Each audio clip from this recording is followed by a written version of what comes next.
Hello. Hello, hello. So, welcome. Yes, new jams, new jams. I'm changing a bit of the music and the way we're going to be doing the music-y stuff. So, welcome back to today. In just a moment, I'm going to try and revamp some of them stream stuffs. Okay.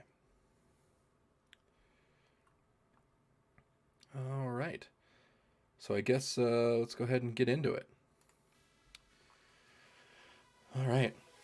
What is y'all? So today the plan is that we're going to take the character we designed in the last stream, this one here, and we are going to sort of take it to its completion. So we're going to make a completely ready to import directly into Live 2D illustration, meaning all the layers are cut properly and everything like that is going to work. So, in order to do that, I am lagging like crazy. Just the VTuber model part of it, I'm very laggy right now. But that's okay. If I lag a little bit too much, maybe we'll just calm me down a bit, but that's the plan. So we're going to take this this sunflower fox girl, and we're going to completely make a full illustration that is capable to be imported as a PSD. And there you have it. That is 100% the plan. Let's move me out of the way. So you should be able to still see the layer window, because the layers are going to be very important. We're going to be doing a lot of layer work today. And actually, let me put on some chill jams.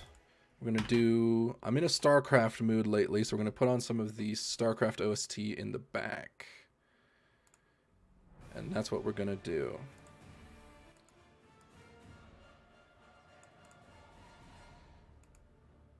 Okay.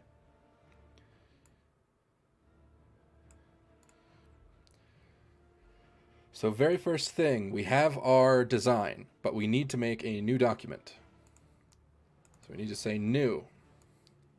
Now, what size is the document going to be? So this is something, I didn't find too much prevalent information on how big your VTuber model should be. But as a rough guess, you should be somewhere in the several thousands on pixel size. Since it's going to be displayed on a 1920 by 1080 monitor most of the time, and like those are the qualities that you'll be streaming in, you'll usually be looking for something like that, around the 2000 to 4000 range. And then you'll just need to take the dimensions here. Since this is not actually a full body, we can probably get away with a much shorter rectangle. So instead of like a 2000 by 4000, which is what it would normally be for like a full body, we can probably get away with maybe a 2000 by 3000, which will help us save on computing power as we work on it. So if we wanted to do width of 2000 and height of maybe 3000, resolution for most computer things should be about 72 pixels per inch. And so if we create that, then we have this here. And for a scale example, allow me to copy, paste. It's somewhere. There it is. So this is roughly the scale you're looking at. You can see how it starts to pixelate as we get too close. And this is where I would consider the smallest range you should do yourself is 2000 width. That is the smallest I would recommend doing. Anything more than that, and because as you can see, imagine this is just on your screen. And how much you zoom in is how much you're capable of zooming in on your VTuber avatar. So you see, like right here, all the pixels are showing. So you cannot blow your face up to this size without it being pixelated. This size is pushing it.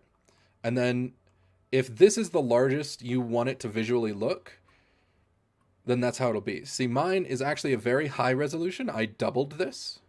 So you can see I can actually grow very large without losing too much fidelity, because I made this model with a 4,000 width. And of course, the height will really just vary on how tall your character is. But generally, the width, somewhere, like, I would say no less than 2,000, because you will want to, again, be able to zoom in on your face or do something like that, or change your size a lot. If you're literally only ever going to be like this size down here in the corner, you can probably get away with like maybe 1,000 width or something smaller. But most VTubers want to be able to move around. It gives you a lot of freedom. So I would say minimum 2,000 width if maybe this is going to be the largest you are ever going to be. Something like this is probably completely reasonable if you're going to do 2,000 width for pixels.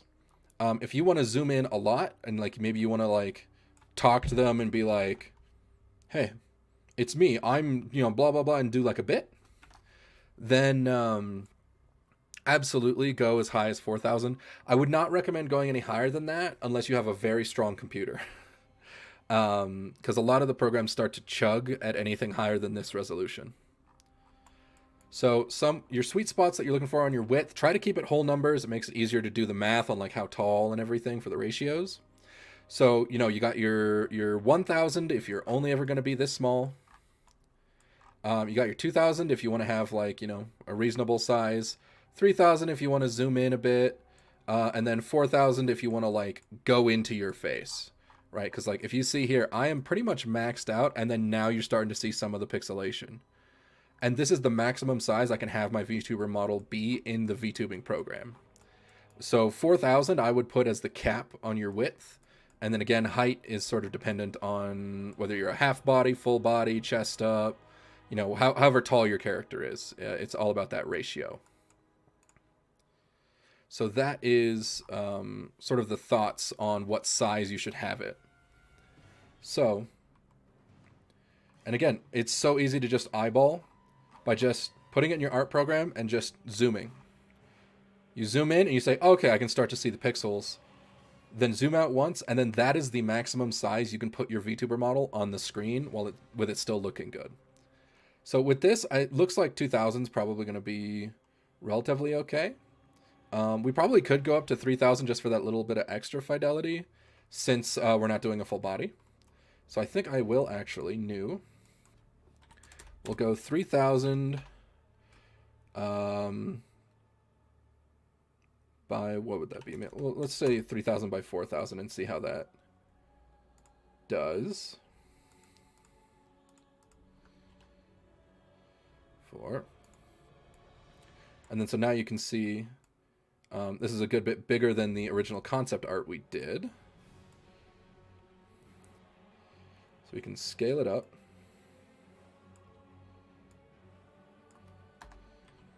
And say, okay, so this size fits everything, which is great. That's sort of what we want. So this size fits everything, and it looks like it should be pretty good to go. So I think we will do a 3,000 by 4,000 pixel project for this one. And then, of course, obviously, we still have our designs here, the palettes. The biggest thing, so we're going to start by pretty much actually just completely inventorying and categorizing everything that we need to make. Because the more you do up front when you're making this, and not just jumping straight into illustration, the cleaner and easier it'll be for yourself down the line. So every single thing that you draw is probably going to be on its own layer. But not like lines layer, color layer, like each item is going to be an entire layer. So it would be, for example, like the flower petals, it would have the lines, color, and if you're going to add any shading, I probably wouldn't, all in the same layer. So it's just going to be the sun petal necklace layer, right? So you're going to make a new layer and label them. And it's very important to label them. You cannot get away with that not labeling them unless you are planning to get lost and spend several extra hours later. So what we're actually going to do first is a little bit of just looking around. So we're going to say, oh, everything So how to differentiate what needs its own layer is if there is something in front of it, then that thing if something is in front of something else, then it needs to be on a separate layer. If it is going to move independently of anything else, it needs its own layer. So, for example, we'll just say these ears. Okay, well, there's going to be a layer needed for the ears.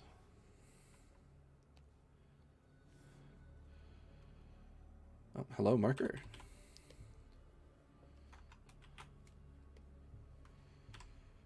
Uh-oh.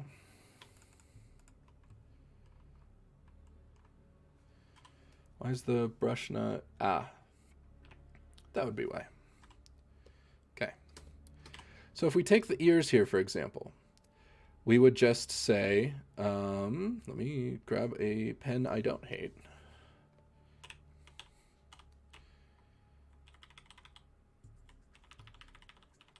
Okay. So we have the ears. They're going to be their own layer. And because they are going to be able to move, and they're also going to be behind the head. Well, I just said what they're going to be behind. That means that there's going to be a head layer, because the ears are going to be behind it. Okay.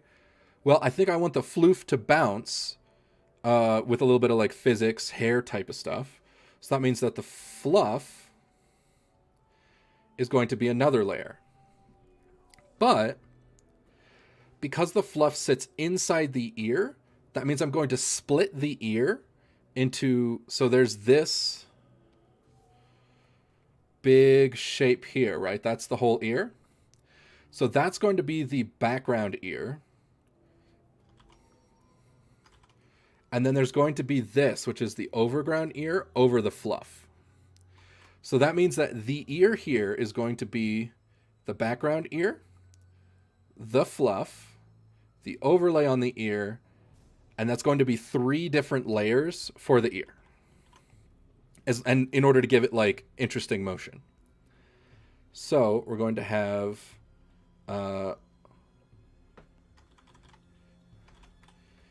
ears back. And then we're going to have ears front. And we can technically put them all in the same layer where we have both ear backs on the same layer and both ears on the other one, but it'll also just be easier to separate from right from left because these are 2 separate entities, and animating them separately is just going to make our lives easier. So now there is right ears front, right ears back, and then left ears front, left ears back. And then there's right fluff and left fluff.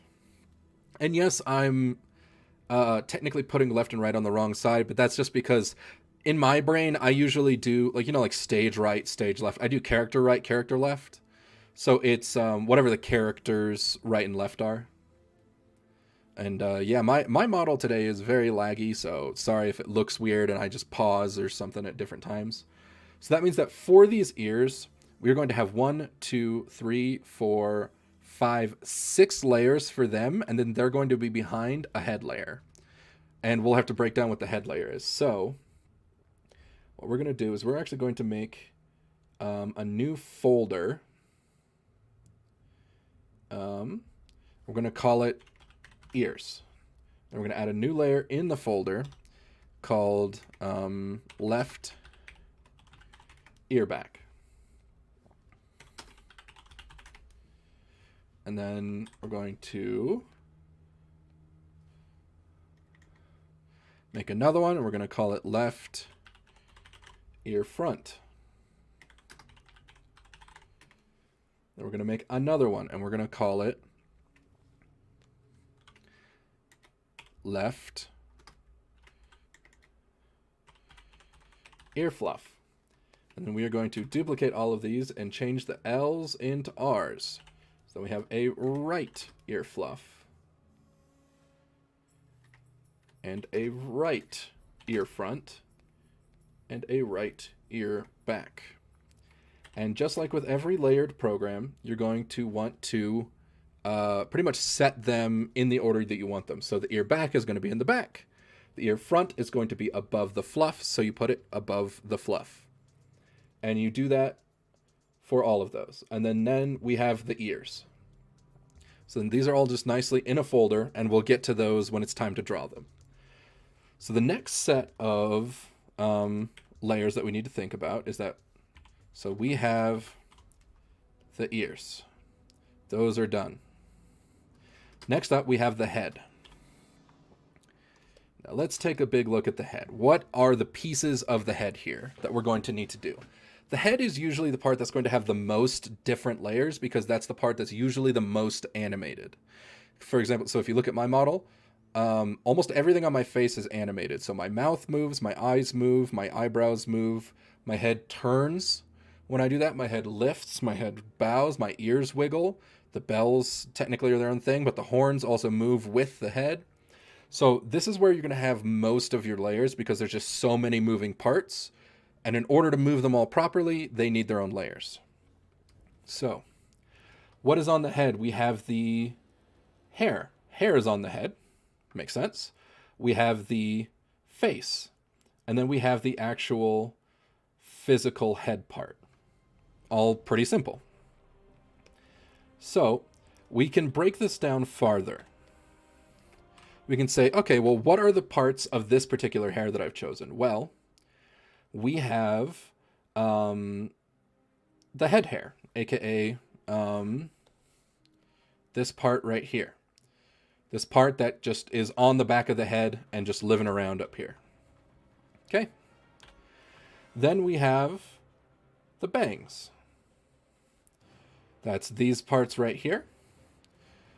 And, well, they just kind of cover the front, and they will need to be different because the bangs are in front of the rest of the hair. So the bangs will also be their own layer. Then we have the buns. Okay, so we have the buns. The buns will also be their own layer because they are behind these strands here. And the strands themselves are also behind the bangs, so we will do the hair strands. These can technically be an extension of the bangs. You can put them all on the same layer. But for physics reasons, because hair, see if you look at my bells, they're going to dangle. And so that's what those hair pieces are going to do. So since the hair pieces are going to move independently, we will make their own layers. So we have the, I don't even know what to call them, just dangles. And then dangles, we have left and right. For the buns, we have a right and a left. For the bangs, it's all one. So you don't need a left and right on that, and you don't need a left and right on the head. Okay? And then now we ask ourselves the question, are these little strands that are sticking out going to move independently? Are we going to animate them wobbling outside of the way the rest of the bun moves? I would say no, just to keep it simple, but there's a good chance it'll look really cool. So in order to allow myself the freedom of options later down the road, we will separate them. I may not end up going with it. It may not look how I want it to, but that's what we're going to do.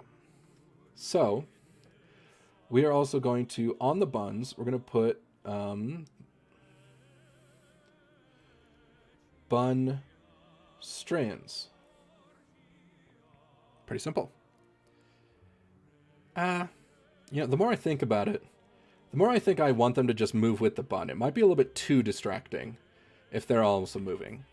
Because luckily we've got some independent sympathetic motion with the way the ears are going to move. We're going to have the buns wiggle. We're going to have the dangly bits move. We're going to have the bangs move. This will probably wiggle. So I don't think we actually need too much more. So I think we'll actually cut that down and have it just be... So this is the hair. So the hair is going to have 1, 2, 3, 4, 5, 6 layers.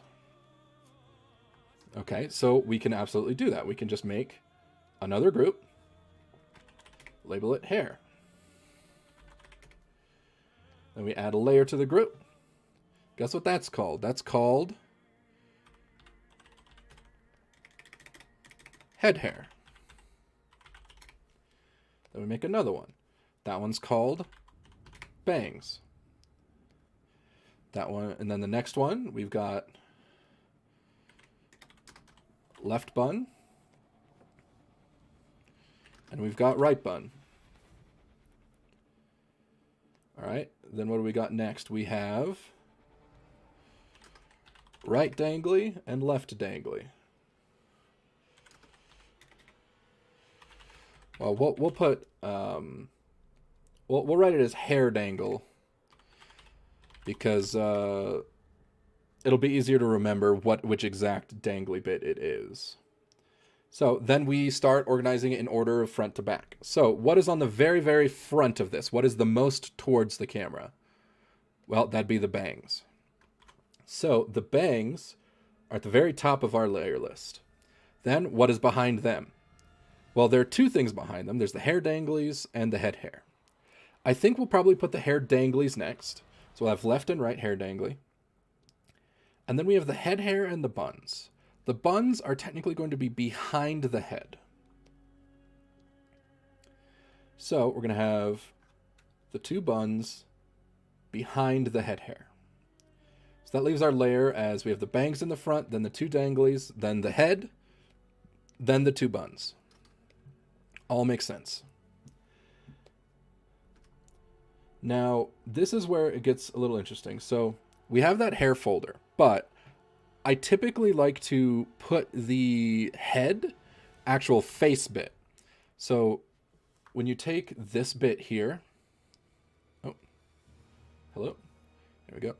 So you take this bit here, this head that's like the skin color and it's the skull. I like to include that as a part of the head. So I'm actually going to, so the face takes, all right. So here we have the head, which has its own layer. Is there anything with the head layer? Not really. It's just this big egg shape. It's just this big egg shape with lines and then the skin color. And that's all it is. So that is literally one layer. So that one's easy. And then the face is going to need to be broken down into a lot more steady choice. So we're going to have to do that in a separate one. But while I'm here, I'll actually include, I'll change the name of this. I'll actually make it the head folder. And it'll just include everything that's on the head. So we will put head. And then where is the head? The head is in front of the buns. And it's ahead of the head hair, but behind the bangs and the danglies. Makes sense. Because the danglies would be going over the face whenever they move. Sounds good. So next, we got to work on the face. Head, we moved up into this folder. There. Now, face. There are so many aspects of the face. This is going to be the biggest bunch. So we have the eyes. Okay. We have the eyebrows. Okay. We have the nose. Okay. We have the lips. Actually, we'll put the mouth. So the mouth. All right, makes sense. So how many eyes are there? There's two. So that means that there is a left eye and a right eye. How many eyebrows? There's two. So there's a left eyebrow and a right eyebrow. Okay. Sounds good. And to be fair, you don't have to separate the eyebrows specifically because most of the programs only allow the eyebrows to move at the same time together. So you don't have to separate them, but I find it's generally better. And because it does allow for very minor things, so you can set very specific settings. So if you look at my eyebrows, you see that they move in unison. They only move together because there's one eyebrow slider. But if I do this, I can set them to move independently if a certain attribute is found. So I put it on my mouth, X and Y. So that allows me to actually do one eyebrow at a time. So it's still a good idea to separate them. The nose, it's just the nose. There's just one nose and it doesn't need much else. So that's pretty simple. The mouth is there's only one, but there's two lips, the top lip and the bottom lip. So you have top and bottom instead of right and left. Okay. Sounds reasonable. But this is where we get into a lot different. So in the eyes, when you are constructing an eye in an illustration, what do you need to do? Well, first you need to have, well, the eyelashes, of course, aka the eyelids, these lines here. You need to have these. Okay. So we say, all right, well, we'll do the eyelids. Okay, well, there is a top and bottom of those. But wait, there's a top and a bottom, but there's two eyes. So that means that there's a left top, right bottom, left bottom. So there is 4 eyelids. Okay. All right, well, so that's a lot, but that's doable. Okay, then you have the eyeball.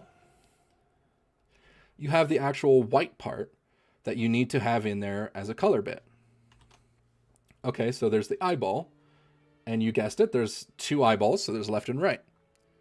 Okay, and then so there is the iris as well. So we have the iris. And wouldn't you know it, you've got 2 irises. And so you do iris left and iris right. Bum, bum, bum. Ta-da. So that seems like it would be all, but it's not. See, if you look at my eyes, you may notice, so eyes are very reflective. And if there is no reflections or extra light in them, they will look dead. And if that's what you're going for, cool. But if you're just looking for like a normal alive character and it helps sell that your character is alive, you will want to add eye highlights. Okay? So we've got highlights, and then we've got left, and we've got right. So suddenly the eyes just ballooned from right eye into 1, 2, 3, 4, 5, 6, 7, 8, 9, 10, 11, 12 layers. So the eyeballs are now 12 whole layers in order to separate them so they can actually move everything properly. So the eyes and the mouth are the ones that are the most egregious when it comes to this type of a thing. All right, and then, so that's the eyes. Speaking of the mouth being the other bad one, let's break down what exactly goes in a mouth. So for mouth, we have the top and the bottom. Well, what do you have the top and bottom of? A whole bunch of things. So you have the mouth, top and bottom, we'll say lip. So this is your top lip and your bottom lip. Okay, well, what's on the inside of your mouth? You have, we're just going to call it the mouth bag, because that's the term I've seen used a lot. But it's basically just the inside of your mouth, the roof of your mouth, the back of your throat, the bottom of your mouth, like just your mouth, the actual thing itself. There's only one of that, thankfully. You could separate the roof of your mouth and all that if you wanted to actually have your throat be more visible. But if you see, it's pretty easy to just have it be the one thing. Okay, so mouth bag can just be one. Well, most people have teeth in their mouth. And so you've got a pair of top teeth and a pair of bottom teeth. See, makes pretty good sense. And then, well, you also have a tongue. Makes sense? You have a tongue in your mouth. And that's how that works. Now, so at least the way that I do it, there is an option where you can use like the ARKit or iPhone style phones in order to add layers so that the tongue can come out. So then you would have a tongue in and a tongue out. So I don't personally really use that, but we might as well make it just so I can learn it. So that is 2 extra. So now the mouth is 1, 2, 3, 4, 5, 6, 7 layers for the mouth. And with all of that, you should be able to draw it all. And with just these 7 layers, you should be able to make all the mouth shapes you need, assuming you do everything correctly. So suddenly the face is now what is that? 7, 8, 9, 10, and then this was 12. So 22 layers for the face, and they all have to be separate on different layers so they can layer on top of each other properly as you move it around. So the head has very much so ballooned up. So this is already done. Now we just need to add all of the layers for these. So we're going to make a new group of layers. And we're going to call this one face. We're going to add a new layer. And we are going to add the nose. And we are going to add the eyebrow. But wait, we can't just do eyebrow. It has to be left eyebrow and right eyebrow, because they can move independently. So as long as something is over the top of something else or can move independently, you need an extra layer. All right, and then what we are going to do now, so that's the eyebrows and the noses. Then I'm actually going to make a brand new group inside of this group, just to keep myself super organized. And we're going to call it mouth. So inside of here is another folder called mouth, and in the mouth folder, I'm going to put all of this. So I'm going to put top lip, bottom lip. We're going to put top teeth.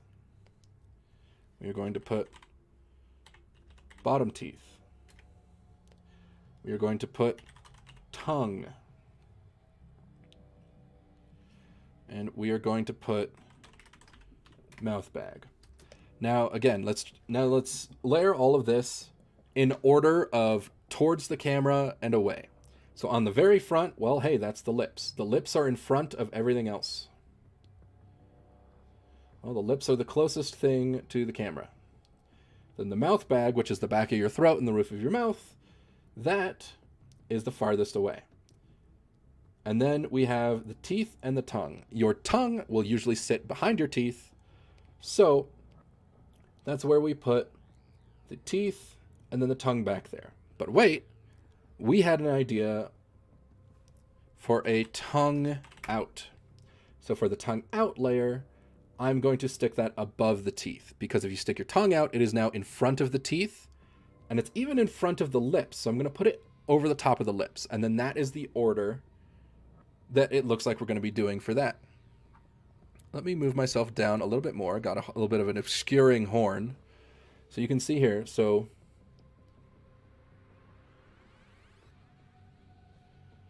we have the mouth folder, and in it is tongue out, top lip, top teeth, bottom teeth, tongue, mouth bag. Okay?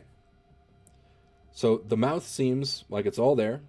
And then we're going to close that group, and then now the mouth group is in here as well. So because the mouth and the nose and all of that, most of the parts of the face don't actually overlap each other. So front to back doesn't usually matter too much, but I will move the eyes and the mouth. So I will move the mouth to the top of this just because it's another folder. So you want your folders near your folders so you can remember them. Okay. Then I'm going to add another folder, and this one is going to be called, you guessed it, eyes. So then we add a new layer. So way I like to do this, for organization reasons, I will often make another one and call it right eye or left eye, since everything on here splits between right and left. But for the sake of it, what we can do, no, it's still a good idea to do that. So we will do right eye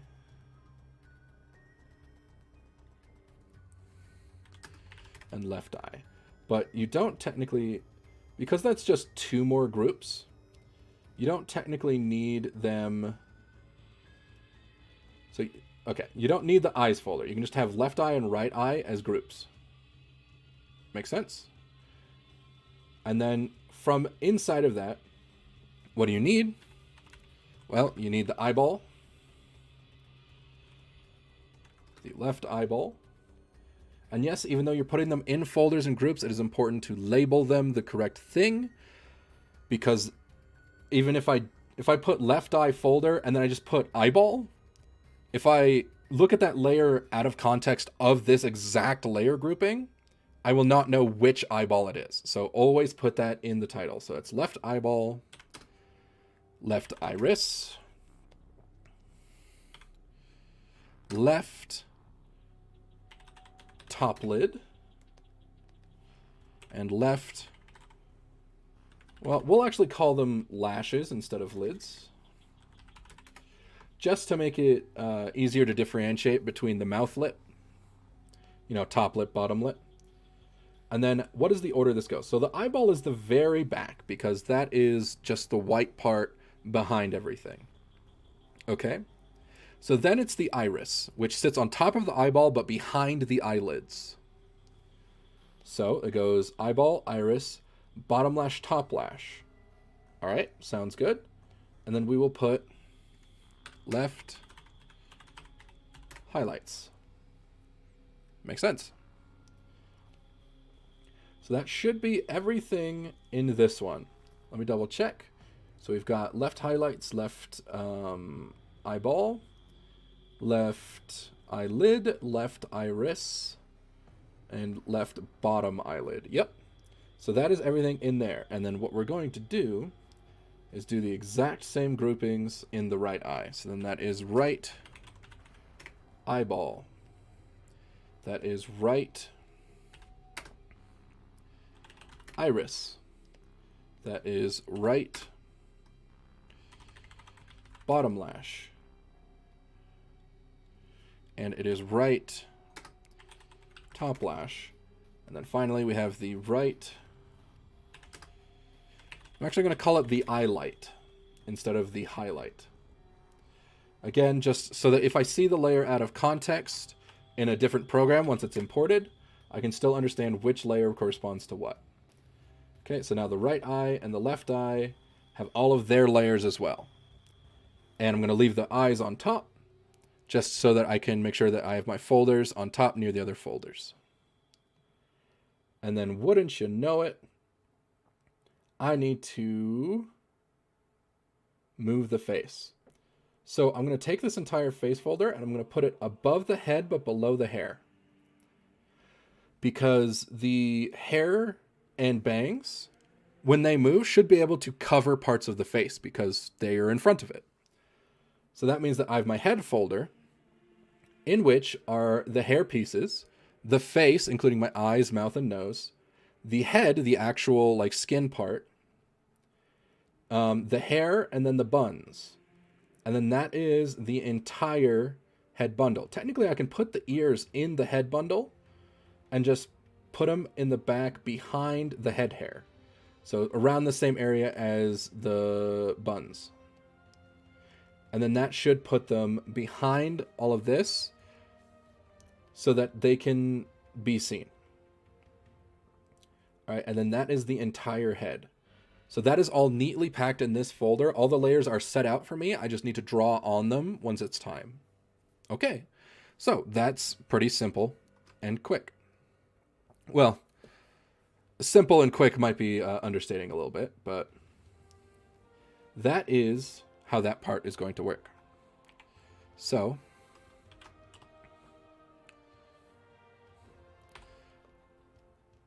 face,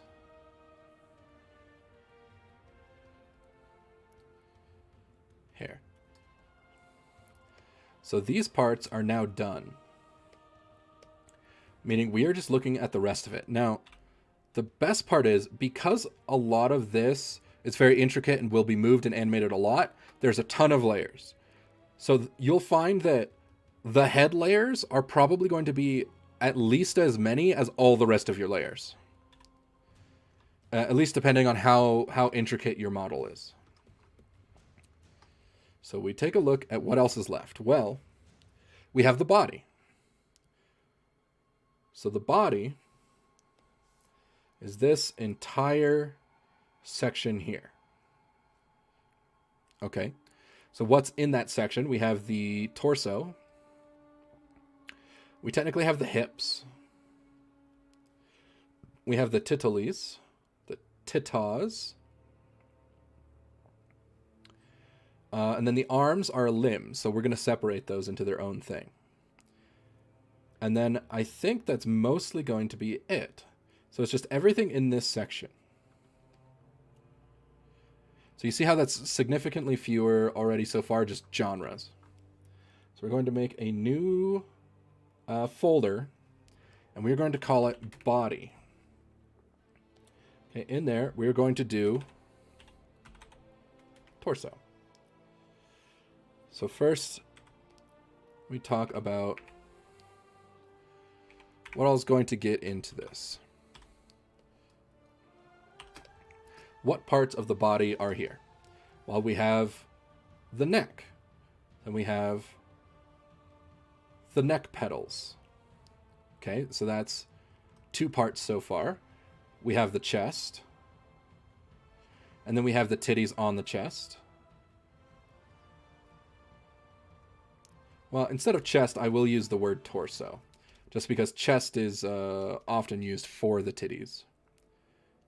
Okay, so if I can write today. So we have torso. Yeah, torso. All right. With that, we have torso, we have titties. We have these leaves on top of the titties. Because there is layering here. So notice how these leaves sit on top of the titties and the titties are behind them. Well, that's a layering. And it also allows me to move this little bit independently, because this little triangle could flop around. It could flap. So in order to be able to animate that, we're going to want to separate it. So we have the leaf bra. I don't know what to call it. The leaf bra. Okay.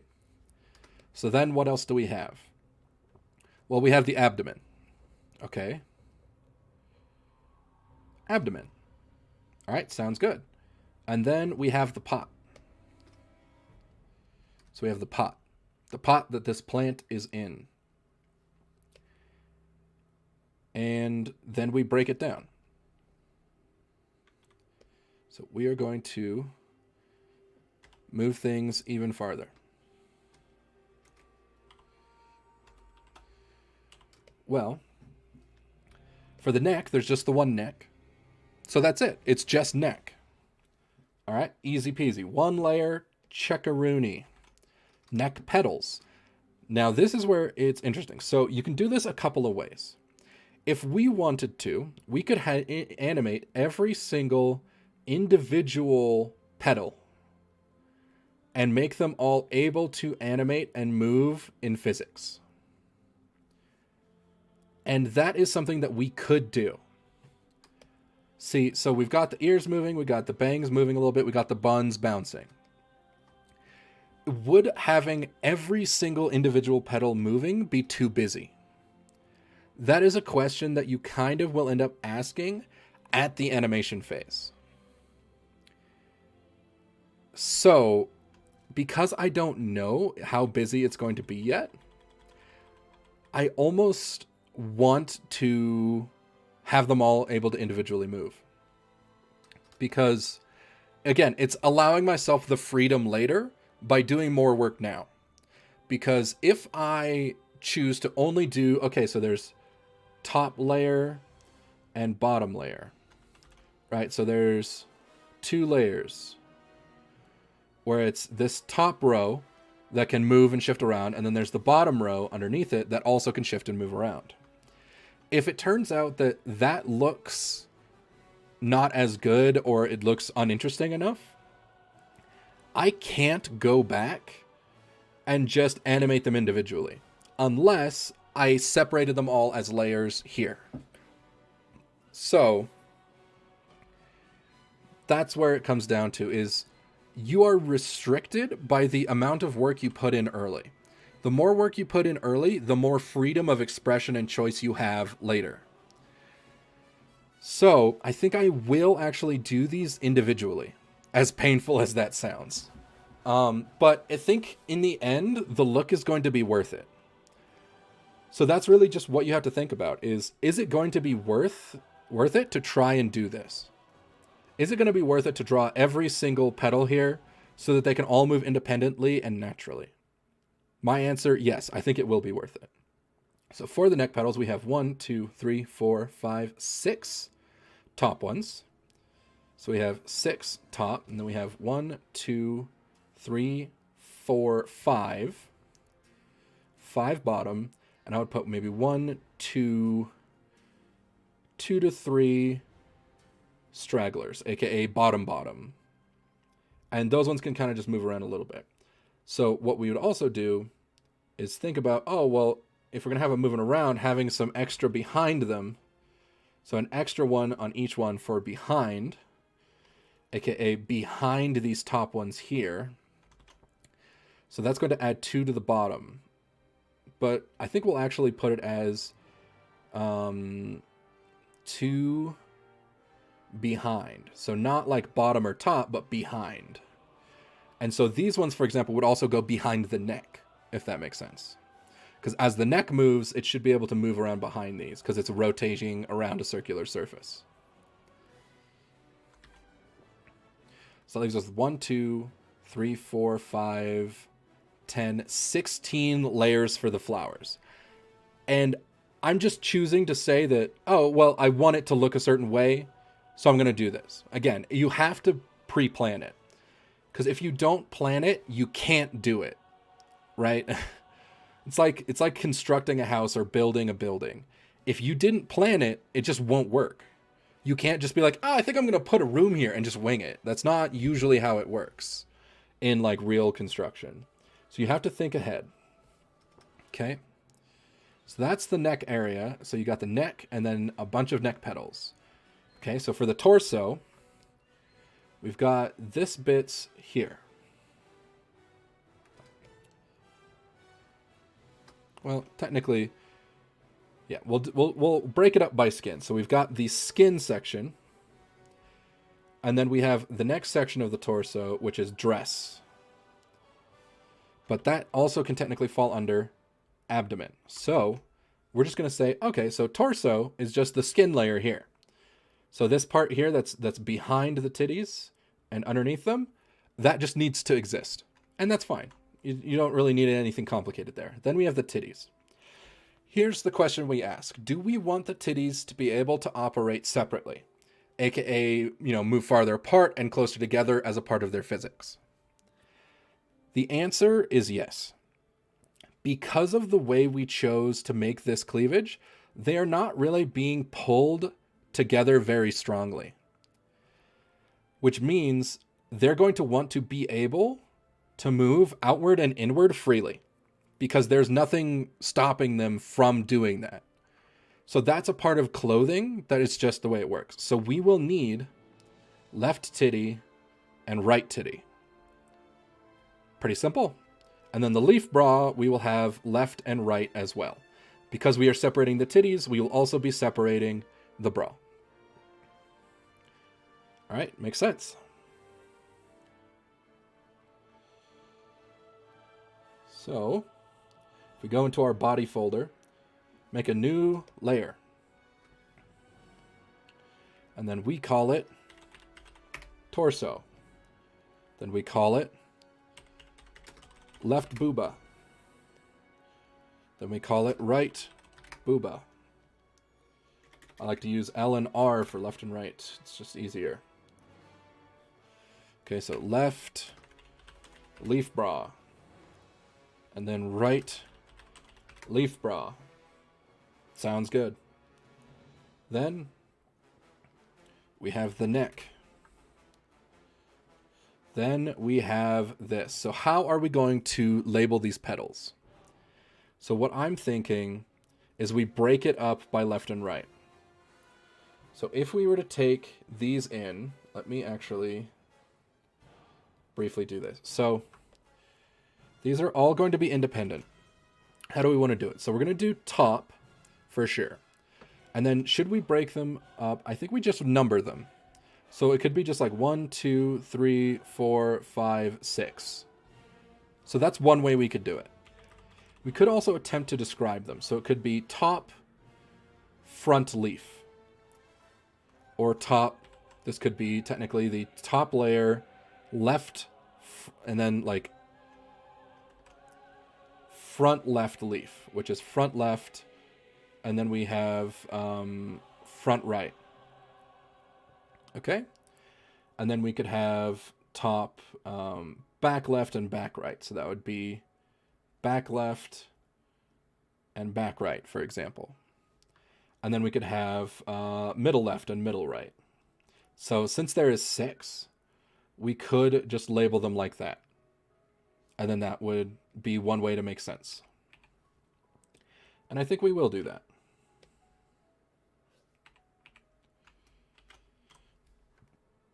So, coming in here, I'm actually going to create a new group just to keep all of these together. So this is the neck petals. So first we had the top layer of the front left and the top layer of the front right petal. And again, I'm just picking names for these. If you wanted to just number them and remember the numbers, that also works. I'm just trying to describe them so that my brain can wrap around them easier. Okay, so then that is top, middle left. Sorry, mid left. And then that's top, mid right. And then that's top, back right, top, back left. Okay. And then we're going to arrange these. So in the very, very front, well, wouldn't you know, it's the front ones. So the front ones need to come back up to the top of this layer set. And then now that they are at the top, what is next? Well, it's the middle ones. So the back ones go behind. Also simple. Next question. So the front and right, which one is in the front? Well, it's technically this one on the left here, but again, I do character left, character right. So this is on the right side of the character. This is her, like this is her right arm, so this is her right leaf petal. So front right is in the very front. And then the rest are not typically touching each other. So it should be fine as long as it's, front, mid, left. And then we're going to take the next couple. We're going to do bottom. So bottom layers, we have bottom far right, because it's just far here on the right.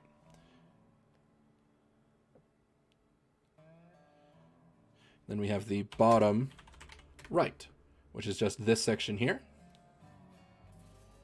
Then we're going to do bottom front. So obviously the front would be in the front, the right would be in the far back. And then we would also put in bottom left and bottom far right. So that's far right, right, front, left, far left. So there's 5 there. Oh, I put 2 far rights. Okay, so that is far left. All right, pretty good.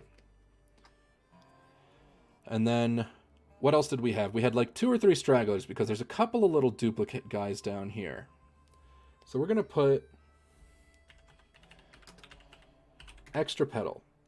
And where is this one? So this one is a little extra guy here in the right side for the bottom. So we're going to put it right next to bottom right. And there it is. So that's an extra petal. And then it doesn't actually look like we have another extra petal right now, but we're going to have the back petals over here. Now for these, they're actually going to have to go behind the neck. So we could do one of 2 things, which is move the neck into this folder or have just the back petals be separate outside of the folder. So I personally think I am just going to move the neck into this portion. So it's going to be behind all of these, except we're going to make a new one for left. Sorry. Yeah, for left behind pedal. And for right behind pedal. So these two here are going to be behind the neck. Again, that was these guys back here. So those are behind the neck in our layer order. And then that's our neck pedals. So that has all of that in it. And there we go. So we now have our torso.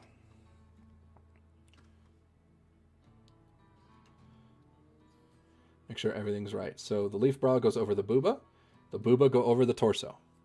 Makes sense. Next. So we can do the arms. Let me actually...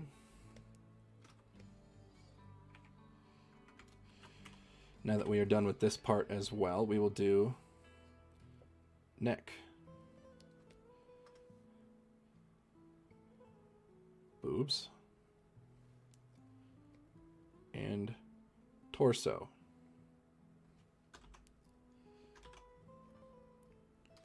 So those parts are also done. Next, we can look at the arms. So this is where it comes down. So for example, if you look at my model, I just happen to choose not to do anything with my arms. So they are just here to make me visually a human. I'm a person, right? So I have arms. But you may notice they don't actually really move.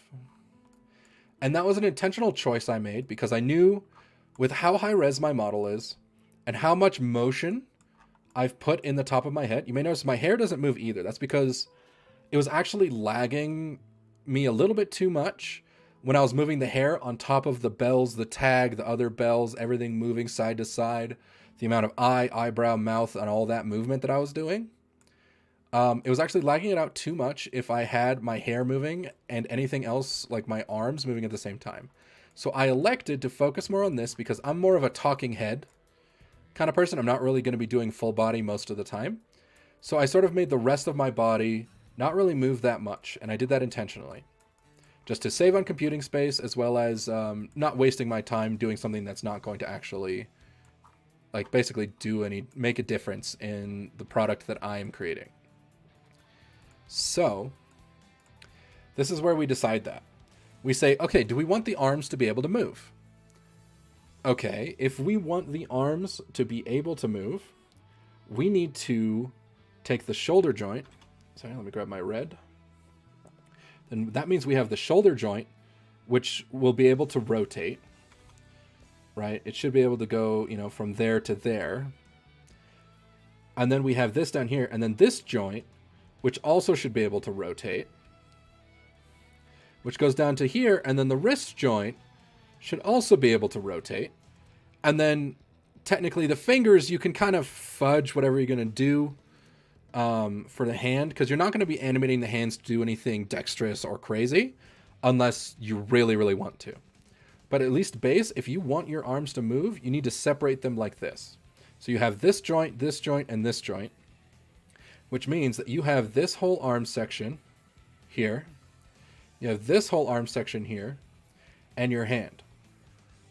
So that means you'll be separating your arm into at least 3 pieces, usually more.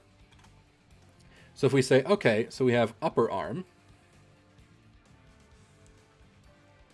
All right, well, what is in the upper arm? Well, we have the shoulder and we have the bicep.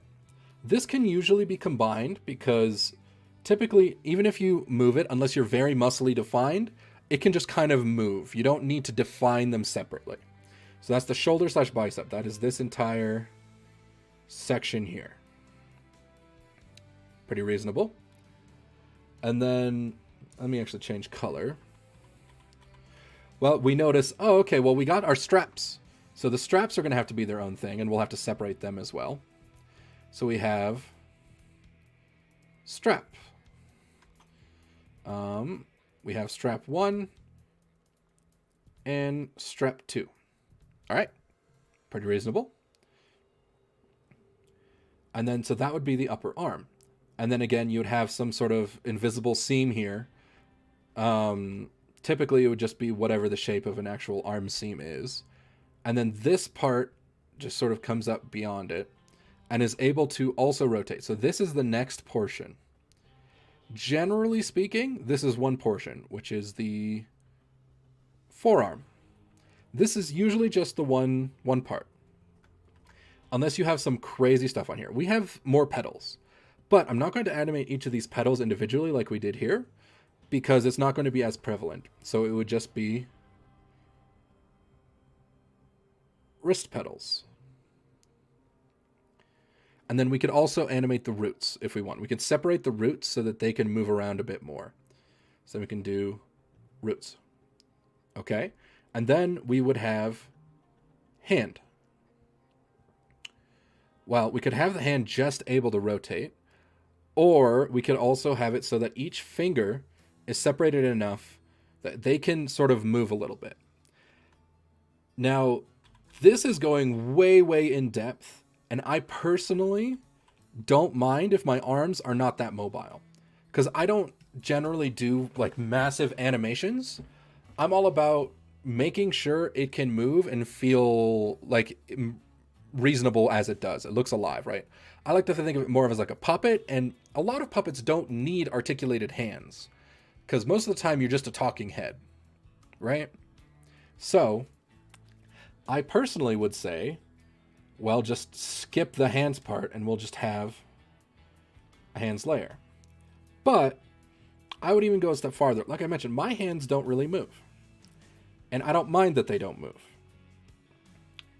But since this character, I think we're going to have her hands be on the pot. We want her to be able to like move up and down. And if her hands are on the pot, they need to be able to rotate so that they stay in the same place while she moves. Which means that we are going to have to do the separation. So that means we are here. We have the hand, we have the shoulder, the bicep, and we have the forearm. So we are breaking it up into 3 pieces. So we're going to make, oh, and wouldn't you know it, there's 2 arms. So that means that all of this has a left and a right for all of it. So you guessed it, we're going to make another group. We're going to call it arms. We're going to add a new layer. We're going to call it left arm upper. And then we're going to call it right arm upper. I'm going to call it left forearm. I'm going to call it right forearm.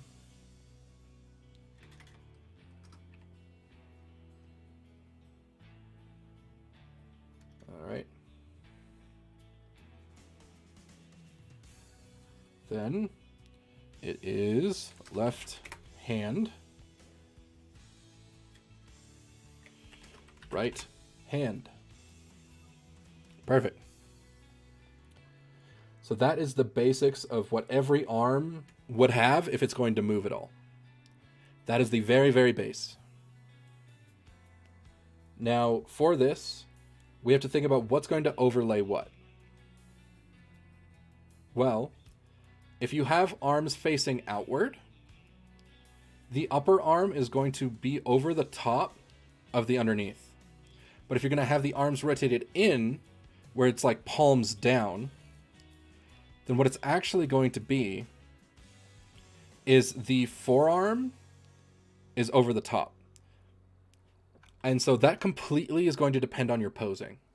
So we're going to have to wait until we figure out the exact pose before we can rearrange which parts of the arm are where. Although generally speaking, tablet. There we go. But generally speaking, your hands are going to be on top of your... generally speaking, your hands are going to be above the forearm. And then generally I would put the upper arm above the forearm as well. But we also have our little wrist cuffs. So we're going to put left wrist pedals. And we're going to put right wrist pedals. Now what these are going to do is actually going to make it a lot easier for us to overlay things that are going to move, because they work as a seam, sort of like a band, something to cover it up. So we've got those over the top.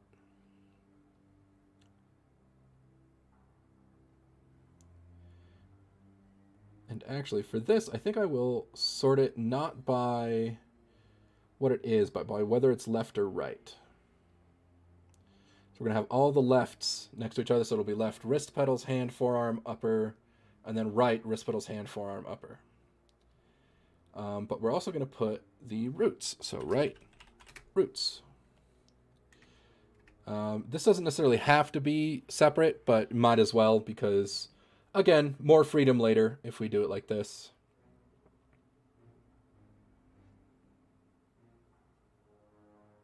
Gives us the option to, like, for example, make the roots breathe or move on their own. So that is something we want to do in case we think it looks good later. Again, it's all just planning and thinking out, okay, what do I want to do? Do I want to be able to do this or that? And then it's just thinking about that. So then we have our arms layers. And then we're actually going to take that and let's just leave it right there. No. So the arms often will either be above or below the torso, depending on how you draw it. So for here, we don't actually have a seam. So you know how I was mentioning the wrist seam allows us to cleverly hide? Basically, this seam here is just covered by petals.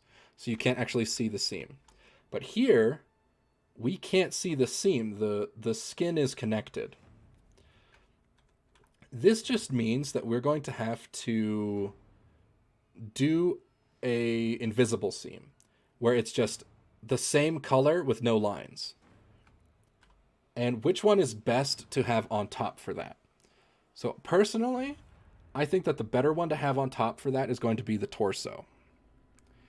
So I'm going to put these arms beneath the torso.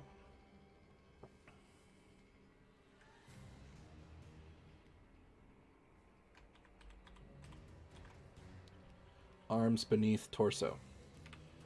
And then we're going to clean this up a bit as we move on to the next part.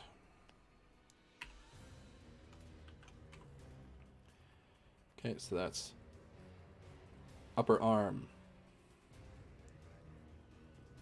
lower arm, or sorry, not lower arm, forearm,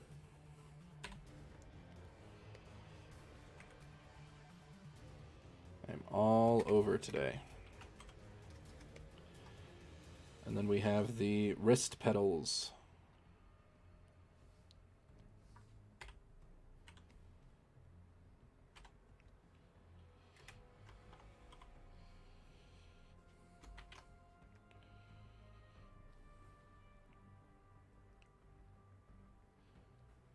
And roots. Oh, something I actually very briefly forgot. So we have the two straps, like we mentioned. So those are going to go above the upper arm. So left upper arm, left top strap. And then we have left bottom strap. Then wouldn't you guess it, we're going down to the right, going to the upper arm and putting above it, right. Bottom strap and right top strap. Okay, so that is all the arm stuff, because it looks like we're going to do a little bit more on the arms there. But in exchange, again, something has to give, because either computer processing power, the amount of time you spend, typically something's got to give. And for me, it's going to be this. This is not going to be doing too much, I don't think.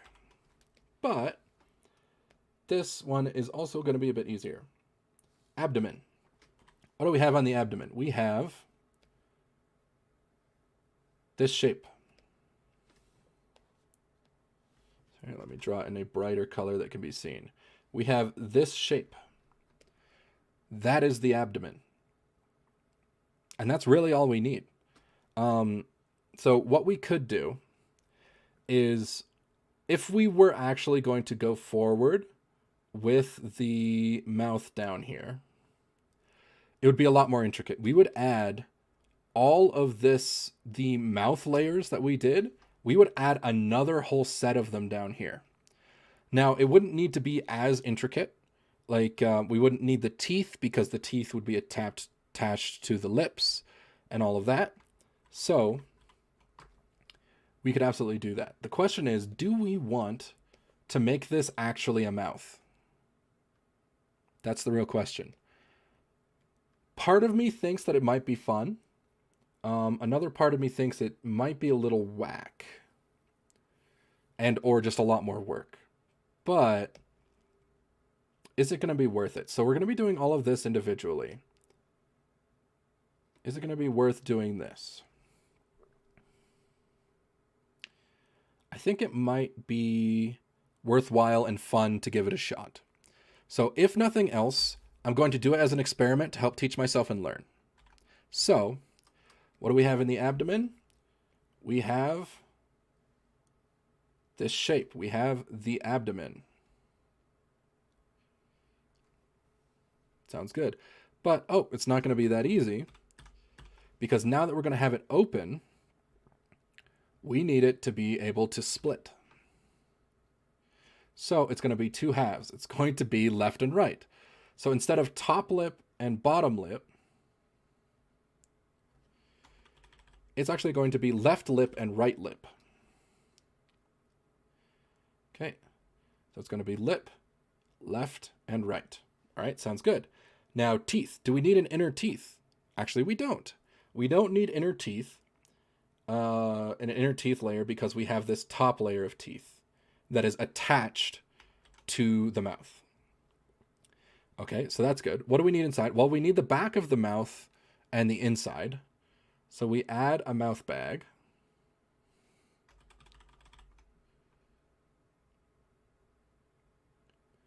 All right, cool. Now the question is, do we want to animate the inside of the mouth any differently? Like, what would it look like? So there's a couple of options. So it could open up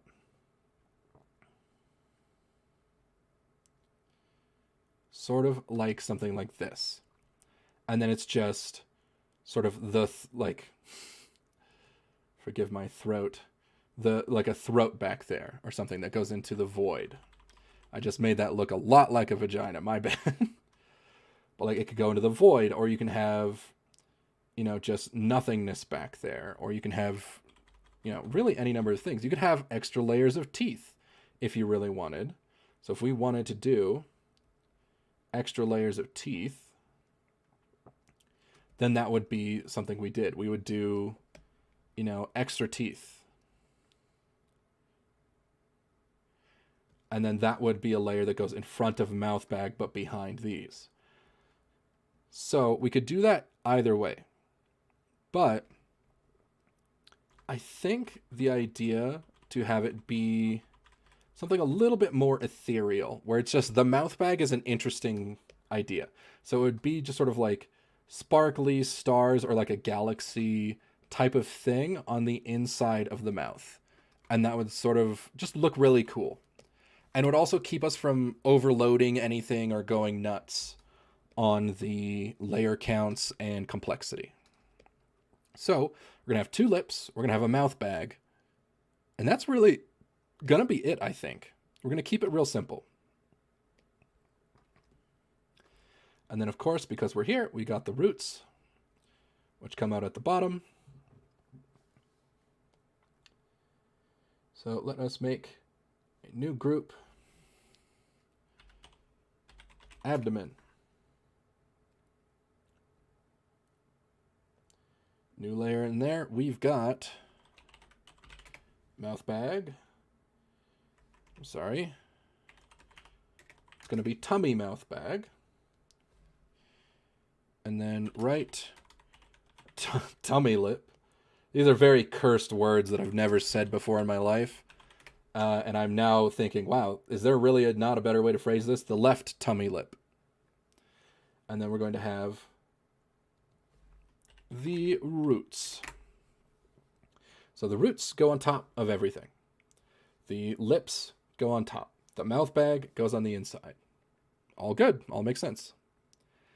Now, let me think. And I've got this top layer here, which we will allow to exist. So I'm going to call it just the torso band.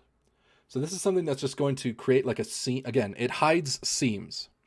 So because there's a seam here where this is going to be meeting this part, and then this big box is also going to be splitting right there, there's going to be a lot of things going on right here. So having this seam is actually really going to help us. So it's going to cover up a lot of nonsense. So we're going to put that on the very, very top because that's going to be above all of the rest of that. And then that should be the abdomen. Now, the pot. The pot. It's technically a part of the abdomen. But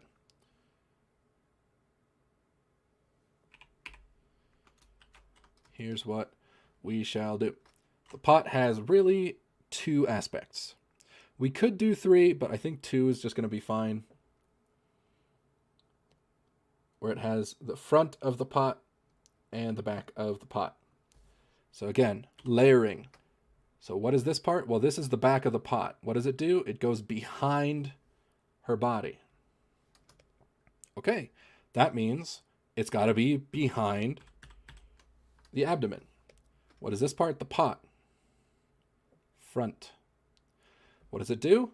Well, it goes in front of her body. That means we've got two layers on us. We got the front of the pot and the back of the pot.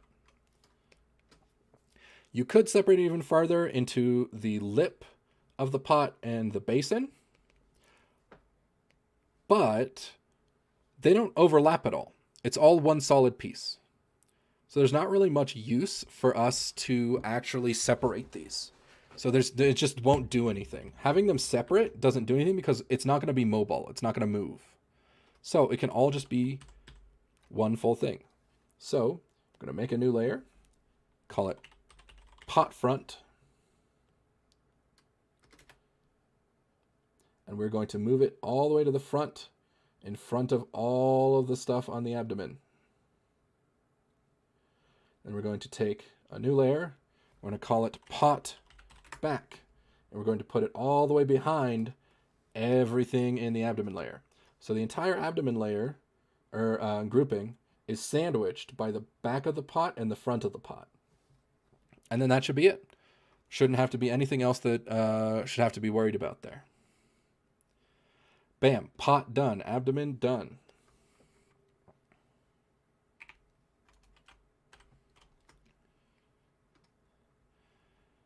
Okay.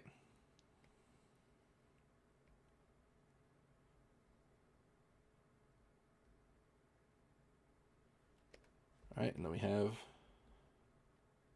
the pot. So what's left? Oh, wait a minute. She's got a tail. Okay, so we're going to have to include the tail on this. So we're going to have to make a new tail. So where is the tail? Well, the tail actually sits behind her. So it's going to be at the bottom of the abdominals section. But it also sits in front of the back of the pot, which means that it's going to sit right in between, right above the back of the pot, but below everything else. Now, however mobile we want this tail to be is completely dependent on how we draw it. So do we want it to be fully capable of wagging all the way from like this direction to this direction? So if we want something like that, we're going to need to straighten it out here in the illustration so that we can bend it properly in the actual animation portion.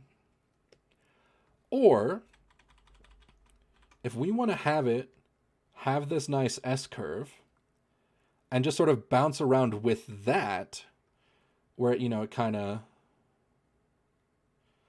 bounces down and then bounces up, where it's still all kind of the mostly the same curve.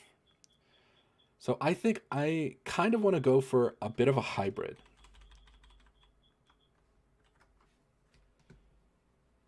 Let me double check my music. I think it has died. Allow me to put on more beautiful music for us. Or ominous music, I guess, depending. It's just video game OSTs, so all kinds of emotions are meant to be portrayed in it. Okay. So, for the tail, I think I want this part to mostly look the same and just rotate either up or down. But I think I want this portion to be able to do the full movement, which means that I'm going to want to draw it like this and then animate it able to move. So this portion is going to remain exactly the same, and then this portion might be straightened out so that it looks better in movement.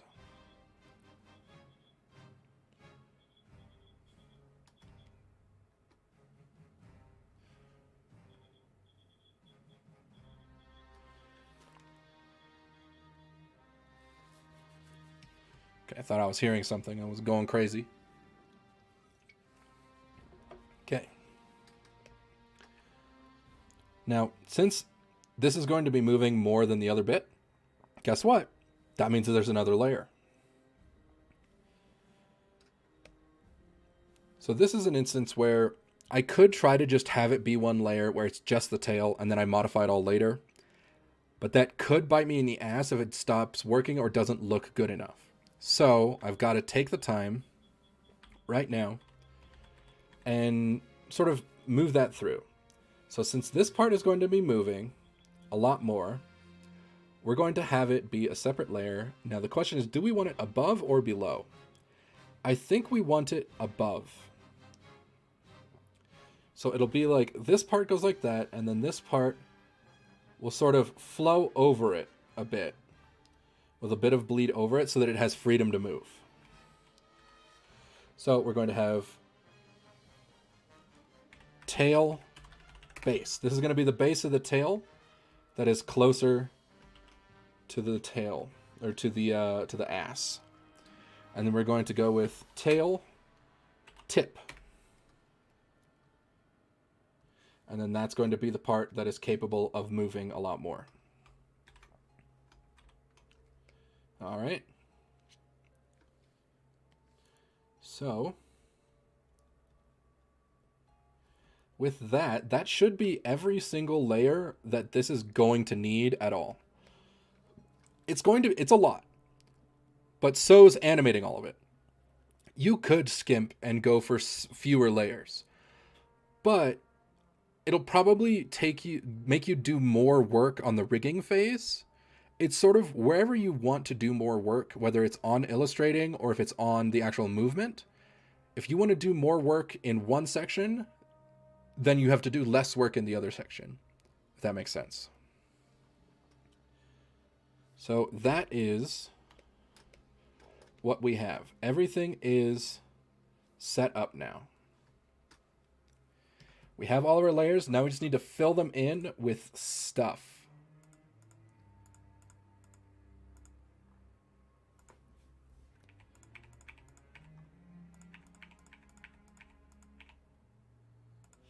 And then that should be pretty good. So all of our layers have been figured out. We can lower this down. Although we still have one other thing to figure out, which is the posing.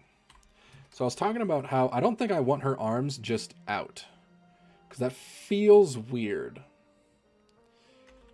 So it's going to probably be mostly the same, except her arms are probably going to be in, where she's holding the pot. Something like this, right? That looks a bit more natural. Although it kind of looks like she's just holding up pants.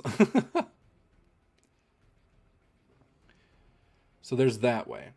And then there's technically another option here, which is that she can have them pushing together to sort of push together her titties.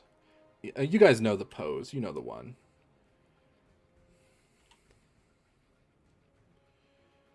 Where a girl like sticks her arms on the side and then closes them very closely together in order to sort of push the tits together. So that is another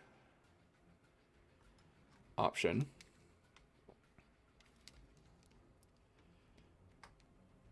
However, that option would put... So this would look like she has her hands crossed nicely over the pot lid, which is another look, to be fair. That one wouldn't look terrible. Or she's just kind of got her hands here, and then this hand is laying over that hand. And then it looks kind of okay. But problem comes with the fact that we decided to make this a mouth. So in order to make it visible, that might not work. But then again, it might actually work a bit better than I thought looking at it. Because it also helps cover this bottom seam, which is where the mouth opens and covers to the pot. So the arms there technically covers the seam on the bottom there, the same way that this little band here covers the top seam. So that's not a bad one either. Let me move them back out. So it was just like this, right? Where the arms were pretty much the same place. They were just pointed in instead.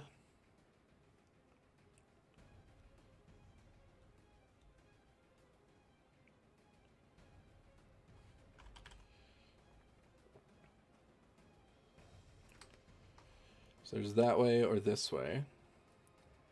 I think it actually is going to be better to have them angled in on the pot like that. Because I think that's actually going to be pretty nice. Yeah, I think that's actually the pose that we'll put the arms in. So, something we can do. So, a lot of this could just be tracing to make sure we get the shapes the same and the correct way, which is totally fine. There's nothing wrong with that because it's your own thing. But I want to try something, which is basically just the photo bash method, where I am simply going to take this and I'm just going to move it to where I think I want it.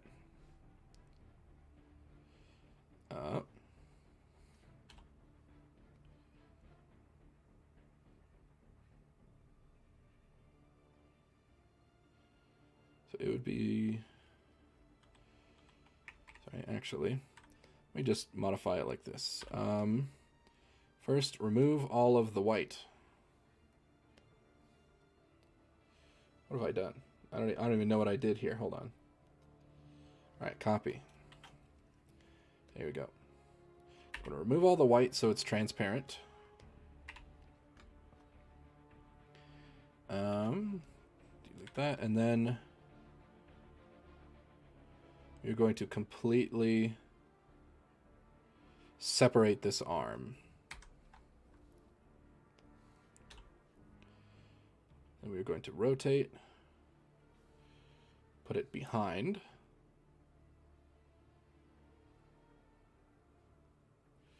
Let me turn on my layer here.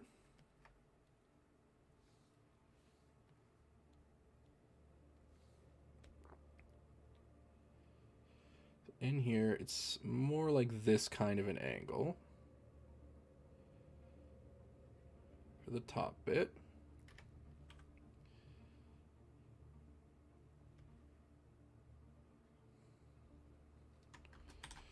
Then we separate that as well, and then we layer, flip layer. And then it's more like this.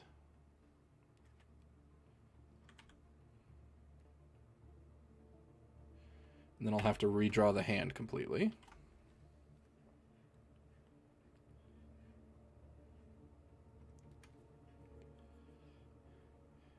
And then the other arm would follow suit as well. Let me rip that off of her.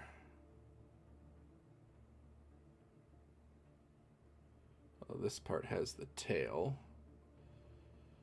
So I'll also be ripping that off. Move it behind.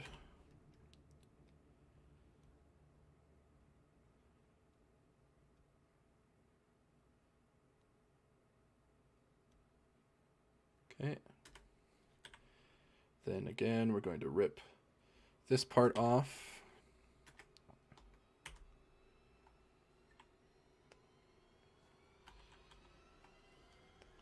And flip it. Bum, bum, bum.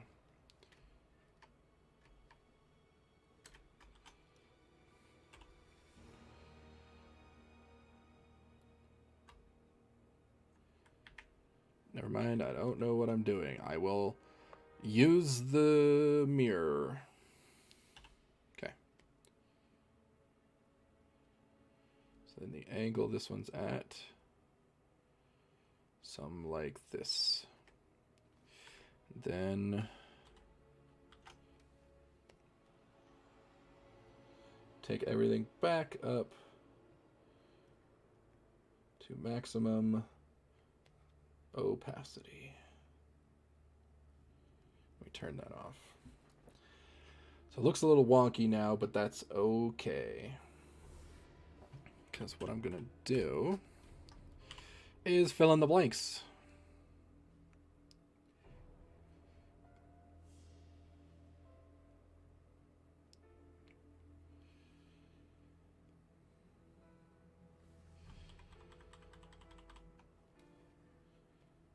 There we go.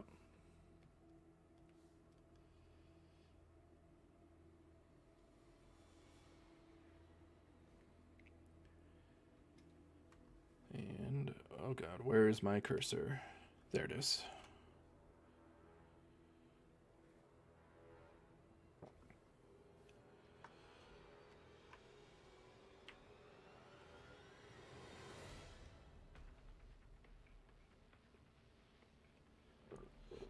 And it's that easy, because I don't want to have to redraw a whole bunch of stuff. So we're just going to do some quick and easy edit.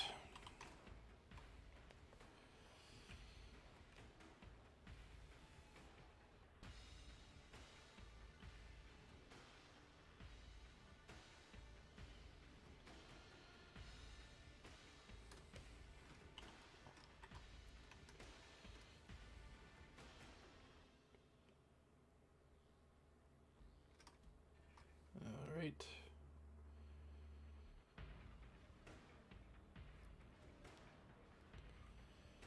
So see how quick and painless that was.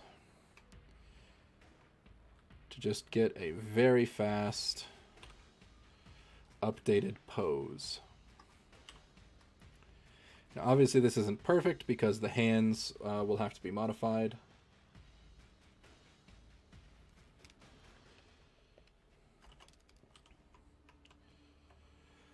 But it'll work just fine for what we're doing here.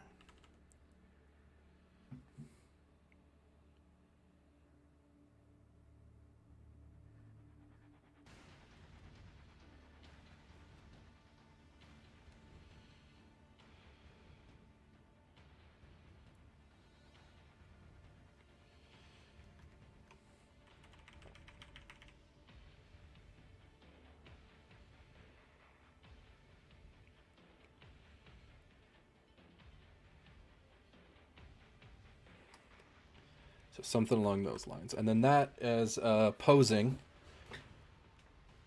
looks a bit better. So we just merge all these layers back together. And then we can compare. So yeah, so she looks a bit more reserved and a bit cleaner like that. But I think before I merge them all, there we go.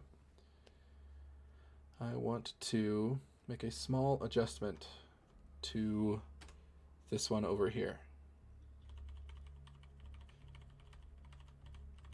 I think I want to move it a little bit farther out.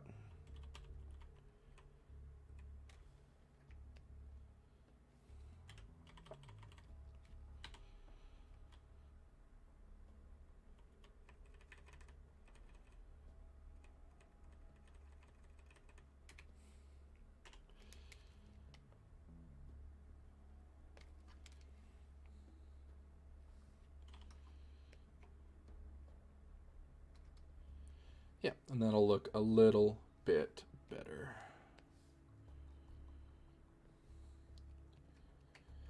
And now we will merge them, and this is our base that we can use to get started. But before we get started, let's take a very brief break. Make sure to stretch your hands if you're drawing along. Make sure to drink some water, get up, use the restroom, as I'm about to do here in a second. Stretch, stretch, stretch. Stay hydrated. It's important to take breaks, especially while you're working on projects like this, because it can be a bit mentally taxing, it can be a bit draining, sometimes your hands can start to feel it.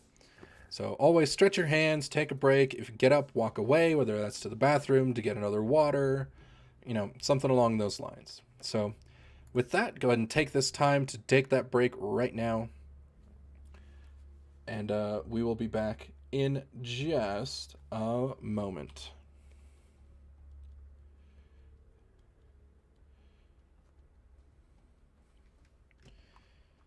Alrighty, BRB.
All right. So I am back now. Make sure to do wrist exercises, as always. Very, very important. You know, you may think, oh, no, I can just push through it. And maybe you can for like a year or two. But give it 5 years, it'll catch up with you. So always make sure to stretch. But with us being back now, suppose we can briefly talk about some of the things you got to keep in mind as you're actually illustrating the piece. So while you're illustrating it, this is something that is very important. You see how this brush changes opacity? How it's very solid and then it's kind of see-through. And if I have something behind it, well, you can see the thing behind it. See? So that's something you do not want at all while you're drawing your VTuber model. It is 100% opacity or none. If you have these types of trails and stuff, your body is going to be semi-transparent. And that is not acceptable. So you want if you want to use like a brush like this, that is totally fine. But you need to select it and you need to make sure it is completely solid all the way through. No matter what my pen pressure is, this is always a solid, completely black line. That is absolutely, absolutely integral. So you see, no matter how little pressure I put, you cannot see anything behind the line. So that is what you're looking for when you're going to be using a brush on this. Same thing goes with your eraser. You do not want transparency on your eraser at all. So you're going to want to use a stiff, opaque brush. You're going to want to use a stiff, opaque eraser. And then you are going to want to learn how to use the selection tool to fill spaces with your desired color. And this part is also very important because if you do it like that, they're very clean edges and there is no opacity difference. In Krita, it has this little quirk that I've noticed where if I overlap into itself, it creates a little gap anywhere that it's overlapped. And that's going to cause me some problems if I'm not careful. The best way to get around that is to shift click. So if I shift click and then I go around inside, never mind, I lied. Krita's stupid. But if you do it and then say I have that, oh shit, if I then shift click, it will add it all back in. But that's something you want to be careful of, is little like dead pixels and like little bits inside that are also, because that again is completely see-through. If I change to red and then go in the back,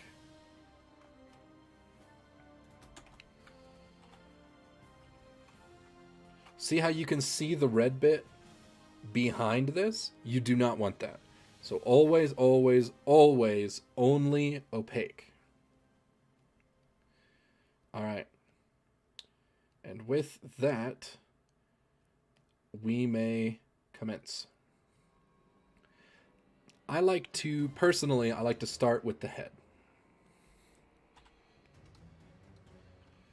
Although actually, I'll often draw the iris separately and then shrink it down and put it to the correct size after the fact. That's just a little quirk of mine. I'm not sure if it's just because it's so intricately detailed and that's just what I do. But let's go ahead and do that first. So, for the eye being a perfect circle is kind of what I'm going to go for.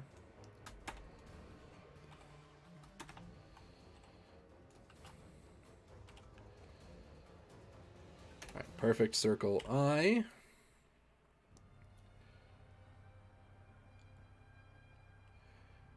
And then I don't actually want it to be completely perfect. because my line work style is generally not perfect. So let's see your ratio, strength. Is that the one? No.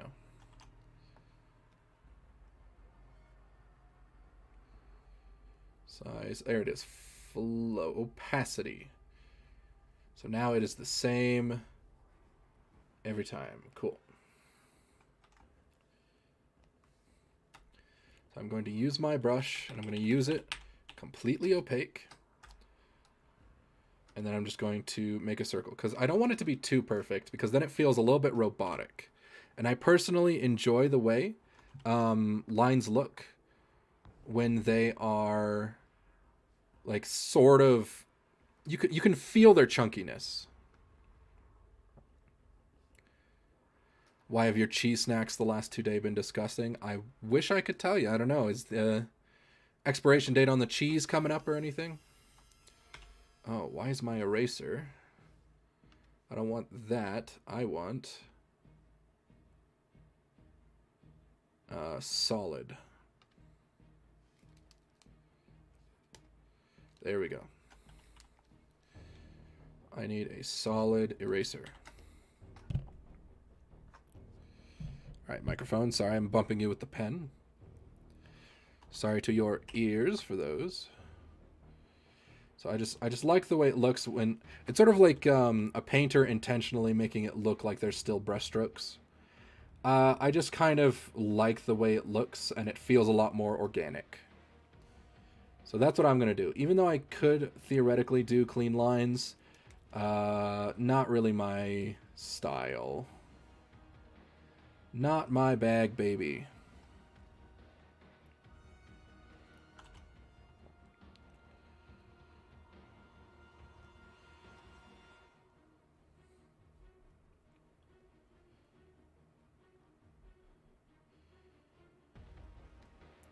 All right. See, like this circle feels a lot less, I don't know, robotic and processed than this circle does, right? It's just one of those things where it just feels nice. So, I'm going to move it over and kind of understand what we're going to do here. We shall be... Well, actually, so this is a good point that I can bring up. So you notice how, oh, okay, well, I'm using this full opacity. Something I can do. Now that I have this circle, I can select, I can grow it by, say, 3 pixels. And then I can fill it in, right? We'll say with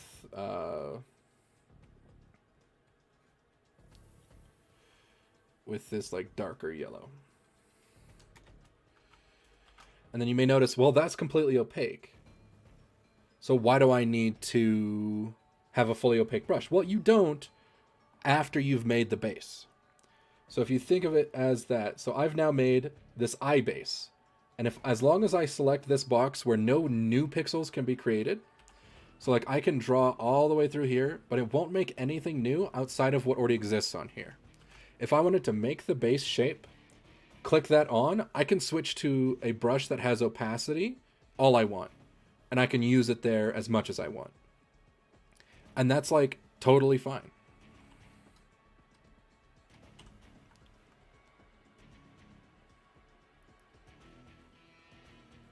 So I think that is what I'm going to do.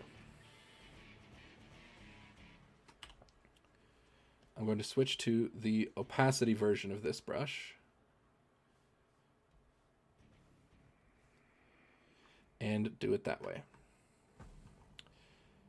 So next thing I actually always like to do, though, quickly before I merge these layers, I am a big line color person. So what that means is I don't like to use purely black lines. I think it looks a little, again, I like to make things look and feel a little bit more natural. So instead of just doing black, I'll do slightly colored. It's still mostly going to look black.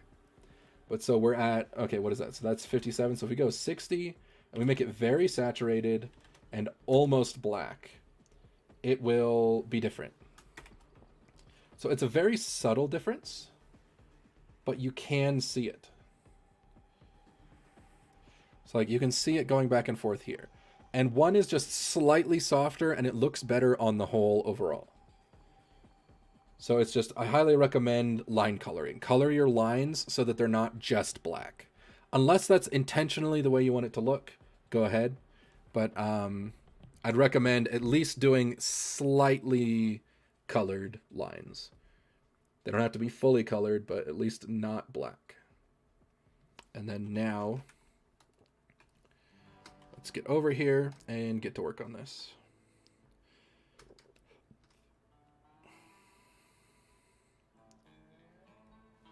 So I've got my filter on so that I can't make new lines. I can only color the existing pixels.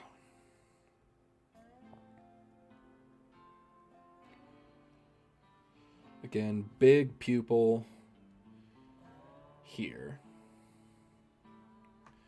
Actually, what am I doing? Because something I can do here, once you know it, I've already made a circle that is the exact circle shape.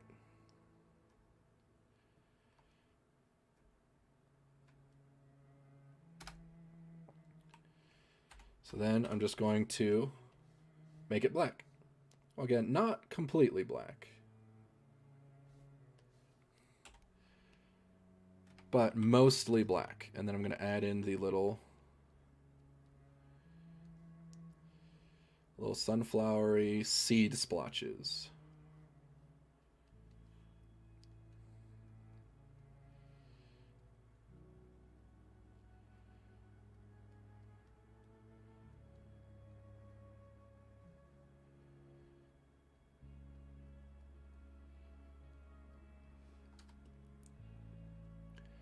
Okay. Is that roughly in the middle? Looks pretty close. Close enough, I think. And then now I just add in these guys here, which I will use the same line color as above. Although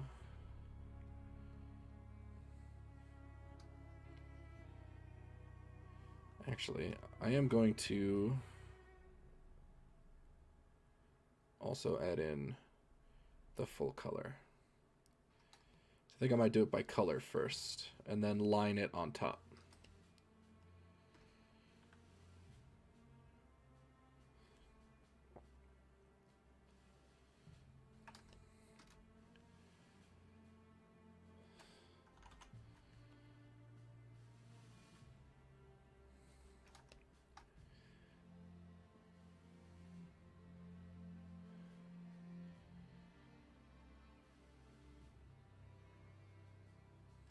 Okay.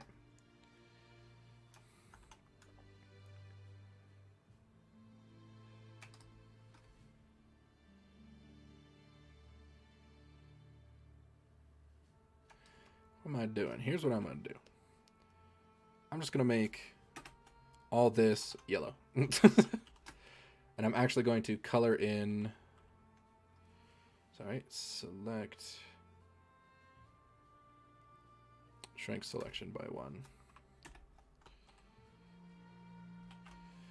And then I'm actually going to draw the lines from there.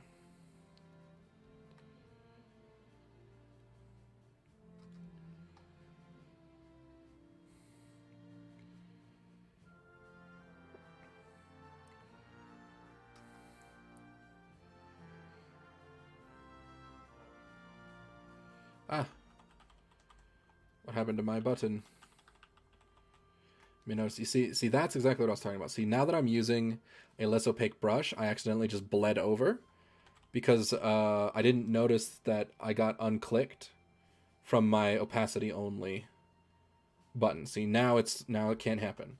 So again, that's the type of things you're trying to avoid happening.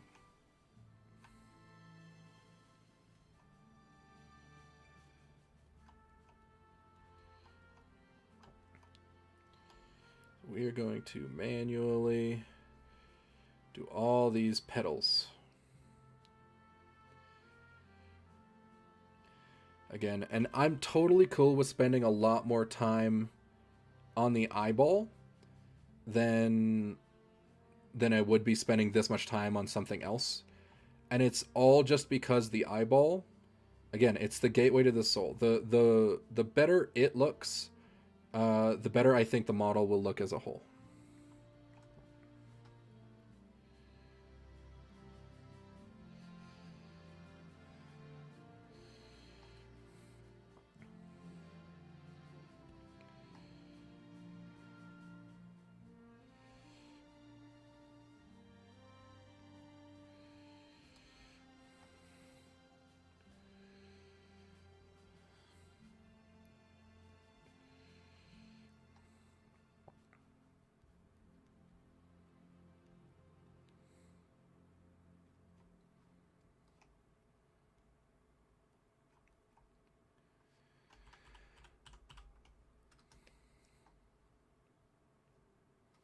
You know, actually, the smart thing to do would have been to have these lines on a different layer. Because I can still just do line work. So I'm actually just dumb real quick. Don't mind me. Because that would actually just make it so much easier to do this color thing where the parts behind the petals are darker than the parts in front of the petals.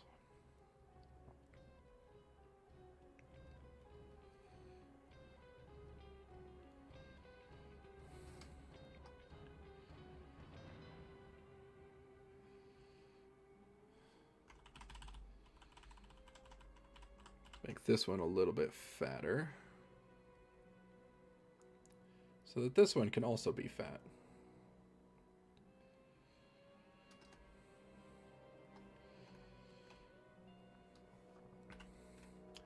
Yeah, and this is mostly, I think, a Krita thing because the paint bucket tool leaves a little bit of a pixely edge. It's not going to be too noticeable once we shrink this down, because again, this is much larger than it's going to need to be. So it's not going to be too noticeable now, but it is annoying. All right.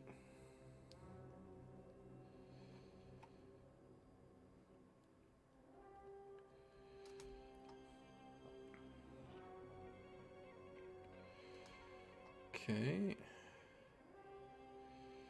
I think we're getting it figured out.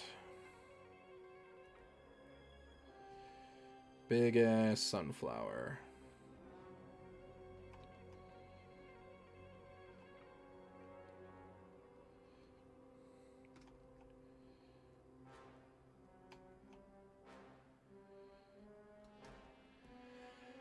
Right, then we have the next bit of sunflower, which is that, because there was going to be 2 rows. Because we could leave it like that, but I think an additional row would be cute.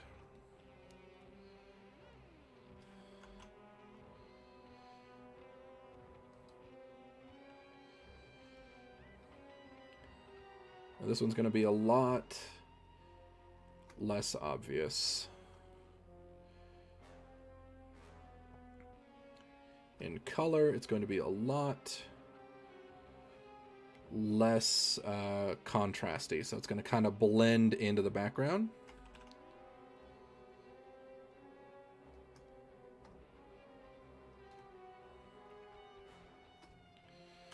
So we take this color, and then we raise its lightness just a little bit and keep it saturated.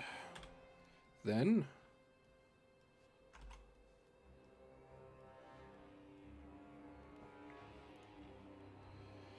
it is still there, but it's a lot less noticeable. I think it's actually a little bit too unnoticeable, so I want to crank it up.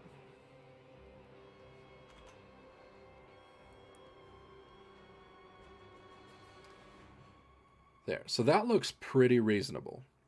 And it's kind of hyper detailed, but that's fine because we're going to unify it a bit here. Because what I'm going to do is actually make a gradient. Oh, I can't do sphere gradients in Krita, right? No, no spheres. Nope, no spheres. Well, shoot. I was going to do like a sphere gradient to make it look a little bit more interesting. So instead, we're going to do it manually. We're going to go to a lot brighter of a color. And we're just going to bleed it in on the edges of the petals. To make it a little bit more noticeable.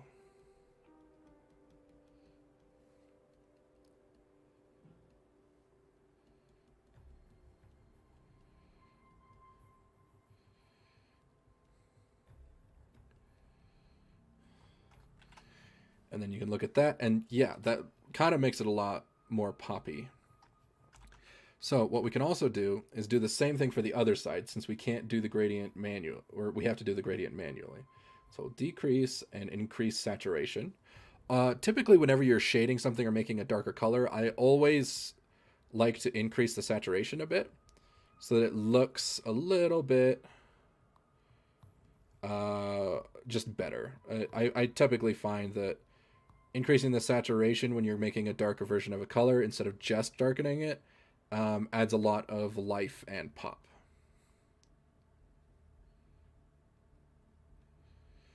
Okay, so now we're doing the other side. That little bit of dark. And that adds just a tiny little bit that you're looking at. So what we can do here is kind of just do some of the same where we go to actual black. And that is not the right layer. There we go. Where we put a little bit of actual black here. So that's one idea. I don't actually think I like the way it looks, though. But I think maybe it's just because it's too dark. So let's just go down a little bit. Yeah, that looks a bit better. So it's got a little bit of extra flavor. It's going to be barely noticeable, I think, but I think just on the edge of noticeable. And then a little something that I think will help this look really nice is, so you notice I still have that ring that I made around the eye, is if I push these just a little bit past it, it's going to really make the eye look visually appealing and interesting. So I just color pick that and I just push it a little bit past that edge.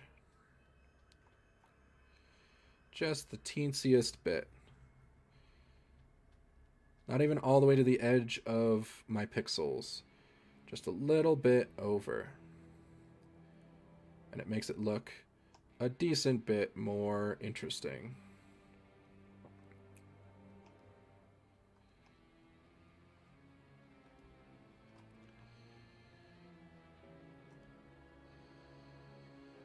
So then that also makes it pop a little bit more.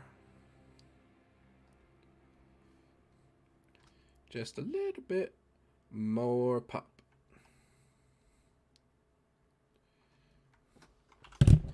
Oh, let me just smack the mic again. And then that is an eyeball. Or an iris, sorry. I'll use my proper things. Let me actually save this, though. Guess that's a good idea in case something crashes.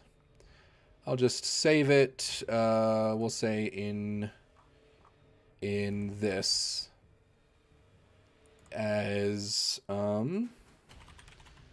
Sunfox Sunfox PSD, because we're going to end up saving that. Right now it's a .craw, which is the Krita specific, but we will be saving it as a Photoshop document soon hereafter. Okay, so then this could be our eyeball. So you may notice, we've got a little speck, but that speck is still within the both of these. Oh, not duplicate. So if we merge, so we look at this, there is no speck. And then something I would recommend is to, whenever you finish something, take the wand and just click on it. So you see, okay, we've got a nice clean edge, and there's no particles anywhere else. That means that this layer is just this, which is good. So that is our iris. And then we can take that and put it in elsewhere. So I will keep the original sized one, because often when you change the size of something, it does not keep as much of the details. So I'll keep a large one just as a hidden layer somewhere. And then we will move this down into face and into left eye, right into left iris. So then we will merge this into, so this is now the layer left iris, it's this. So what we're going to do is shrink it down to about the size that we'll want it, which looks like it'll be about this size. And yes, you will want it to be the entire thing. The biggest part of this, illustrating this, is most of the time you can cover something. But with this, where it's layers above and behind and things can move, you have to draw everything. Meaning, even though you'll never see 100% of this iris in the eyeball, you should draw all of it, because it will move and you will be able to see more of it. So this is what the iris should look like. Now, it might be a tad big, but we can adjust that later. So now I'm going to make a copy of that, move it into right eye. And I think it's important to copy it after I've resized it, so that both of them are identical in size. So you see, these are both identical in size because I only copied it and pasted it after it was the correct size. So then I make this my right iris. So then my right iris and my left iris are done. Those layers are complete. So in continuing with the eye theme, let me turn those off now that they're done, is to go with the eyeballs. So we're going to lower this opacity, and we're going to make the eyelashes. Or sorry, the eyelids, basically. Very first thing, change my brush back to opacity. If you are a person who wants to work, or like you like paint with a low opacity brush that alternates it, you will have to make absolutely sure you change back and forth every single time. Again, I cannot stress enough how bad it is for just in general, if you have something with low opacity on a model. Do not have that. So eyelashes is something I typically like to actually have fully black. And that's another advantage of, if I color my lines, having something be black actually makes it stand out more. So by having colored lines, I think leaving the eyelashes black is actually totally okay. So then now we're just going to take this shape, and this is going to be the top eyelash.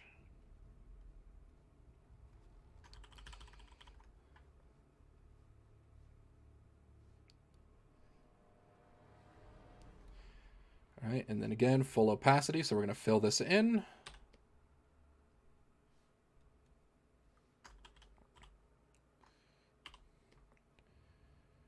Cover those edges so that there is nothing overlapping.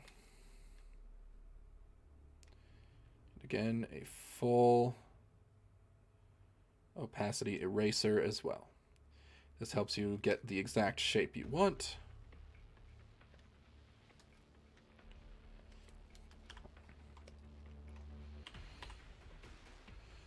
While you're doing this, and see, I want this to be a bit, pointier. So that is exactly what I am going to do.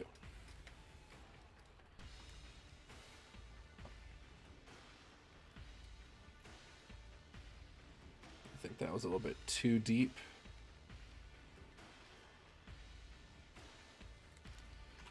All right, so then that is that layer. Now, while I am working on this eyelash here, I'm going to include the eyelid. So we may notice we gave her mascara, or the fuck is this called? Eyeshadow. We gave her eyeshadow, which means that we're going to want to take her skin tone. Actually, let me just make a copy of this that's at full opacity. We're going to take her skin tone, and we are going to want to add some of that. So we're going to make a new layer underneath, and then we are going to make a selection tool adjustment.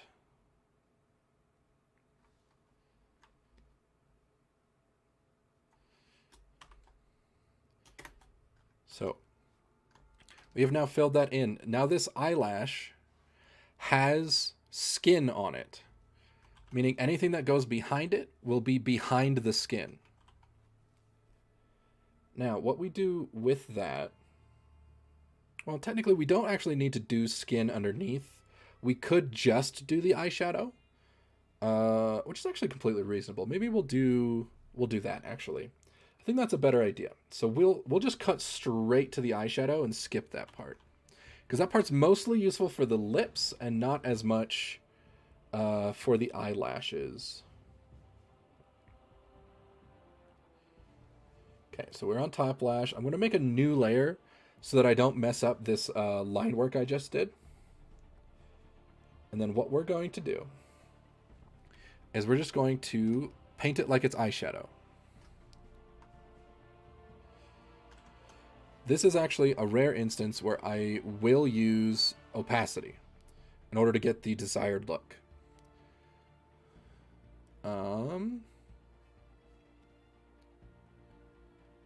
Where is it? This button.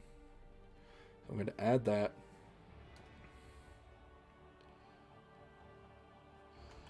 So I'm going to use that to do this.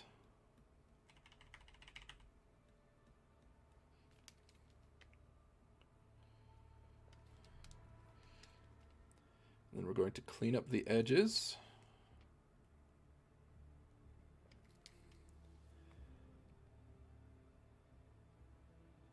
And then, let's check it. So it looks okay, but a little bit more there. So this is an instance where, so I'm technically using opacity, but what is actually going to be happening is if I turn the normal one on, I will show, because the layer underneath is not going to have this eyeball. It's just going to be skin. Meaning that it's going to look like this.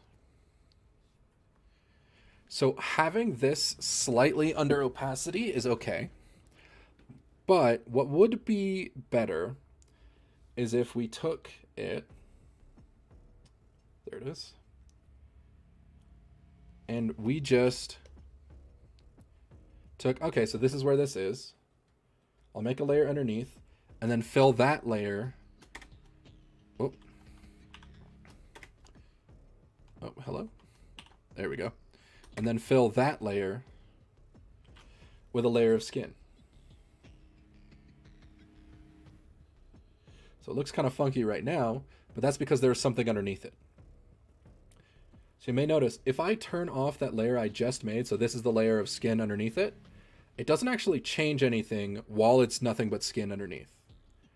Now, that's technically the good thing to do. So I am going to do it, but you don't have to. Okay.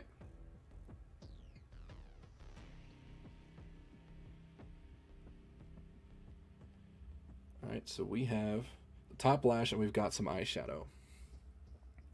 Next, what I'm going to make is the bottom lash. And again, I'm totally cool with using black on eyeballs. Go back down to 10 is where I was. Turn opacity back off again. Again, if you're somebody like me who uses a brush that changes opacity, you're going to be turning it on and off a lot. Okay, so the bottom eyelash.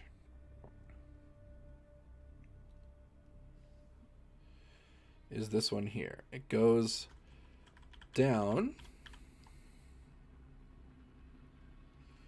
And then it goes around.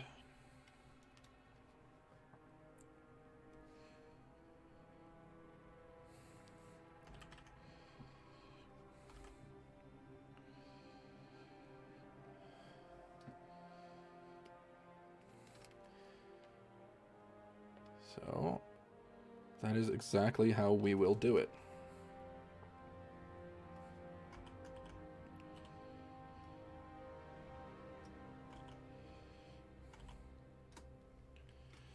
And then we're having the, again, additional pointy offshoot from this one. So that means we are looking like this for our eye shape, which looks okay, although I think I want to adjust the top eyelash just a bit.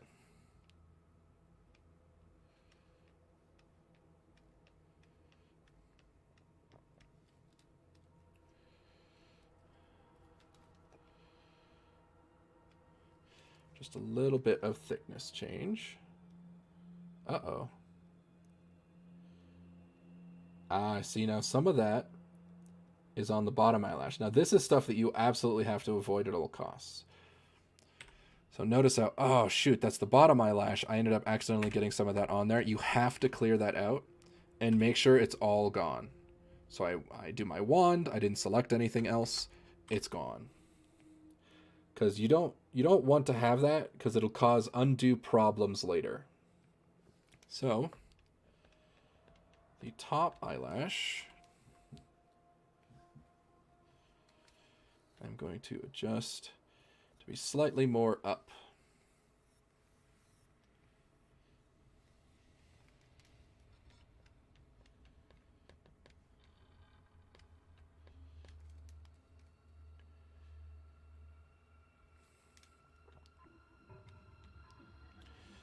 Again, I will spend as much time as I feel I need until the eyes are just about perfect.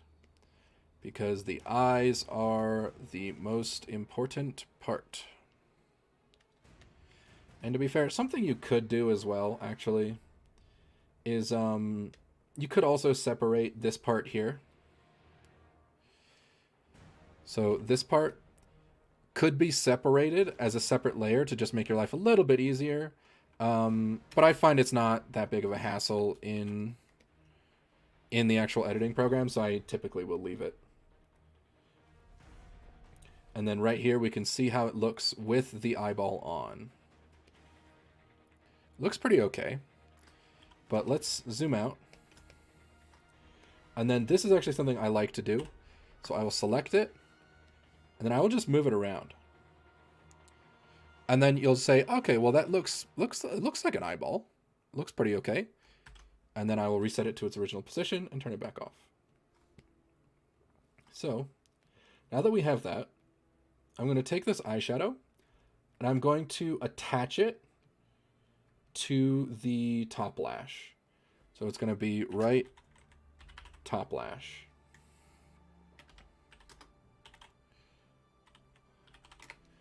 So that is all one layer. Oh my god, I did it again. See, and again, you have to be very careful while you're doing this. So that's why it's, you know, turn things on and off constantly until you make sure you have it right. Okay? So this here, okay, so that's a good shape. Try not to have any of that. Okay, that's a good shape. We got that. That's a good shape. We got that. This is attached. Because again, you can have this be a part of the top lash because while they do move, if one moves, the other is also going with it. You know, if your eyelid moves up or down, the top part of your eyelid goes with it. So it's not really an issue. But you could separate them if you wanted. I just don't see the purpose right now. And then now let us do the eyeball. So we're going to turn this back on. And we're going to eyeball. Now I'm going to use my selection tool to make a very clean edge, because this is something that is not going to have any lines. It is just a block of white color. So I'll generally try to get it close to the line there, and then make sure it is exactly the shape I want elsewhere.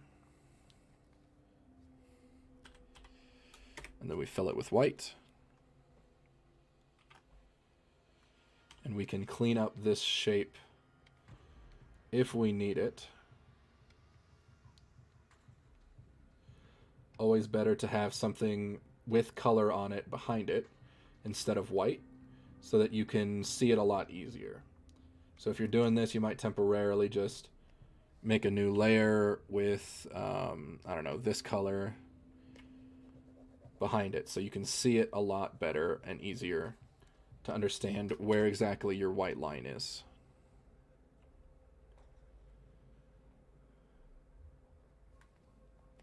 Then once again, I'll turn on my eye, move it around. Looks like that'll probably be fine. So I think that's a reasonable size.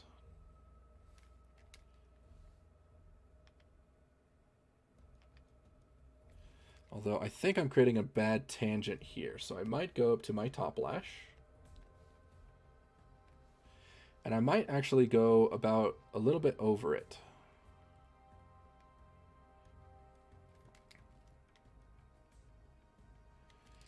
Will help with a bit of the look.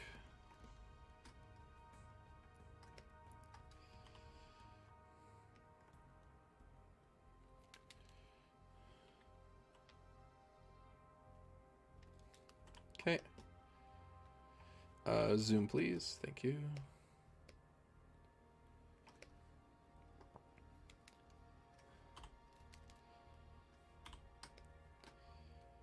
So if I zoom out, and then the big test, flip your canvas, because you're about to flip the eyeball. So does it still look like a reasonable eyeball from the other side? I think it does. Okay, so we'll flip it back. We're going to delete this layer we have underneath it.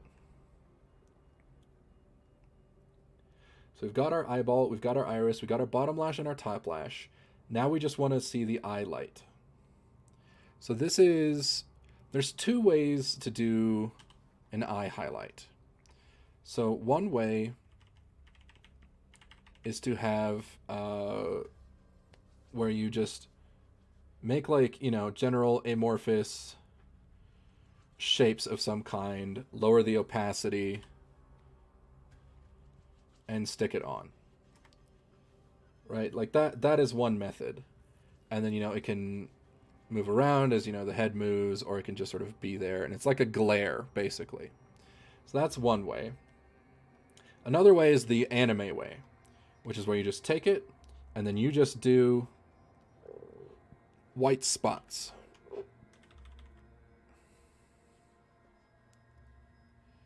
Right? You just kind of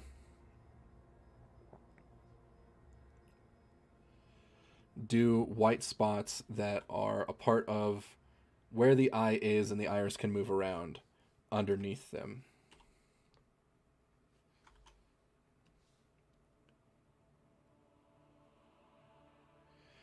Now, you'll want them to move maybe a little bit, but generally them staying mostly still is going to be fine. So that's 2 different ways. I typically will actually do one of each, but you don't have to. You can just do normal lights. So I think for eye light, what we'll do is we'll just take this. We'll actually do like a little maybe 90 opacity so we can see them. And we'll just do a little something in the corner that maybe has like a little extra guy. And then we'll take the actual white and put that a little bit over the top. And then that helps them stand out a little bit because they have that little bit of line of very slight change. And that helps them look a little bit different. Now I think, yeah, I'm going to want to move it down there a little bit. So we'll probably have it on the, let me move it, damn it. Thank you. It'll be movable there. Now, so we've completely done one eyeball. And how are we going to do the rest and keep it looking symmetrical and nice? Here's the answer. We're not going to do it again. We're just gonna copy it. So we will duplicate our folder of right eye. And then we're just going to change the name of everything to left eye. So left eye light.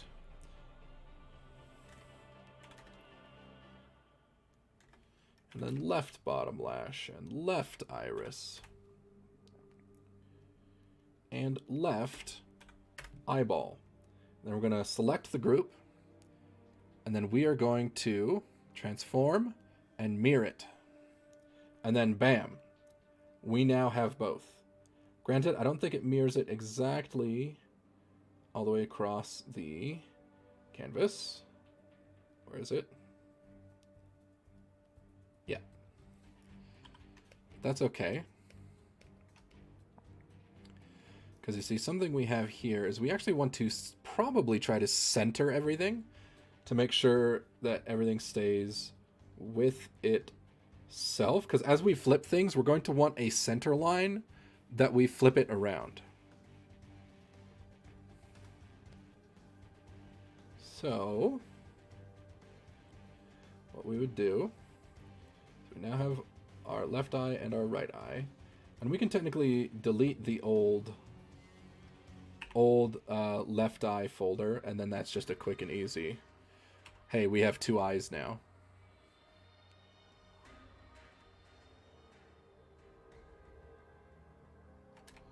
So I could eyeball it like that, or this is, I guess, actually a good question about my program specifically. Krita is, I don't think Krita, it has a symmetry function, but I don't think it has a center function, unless I'm wrong.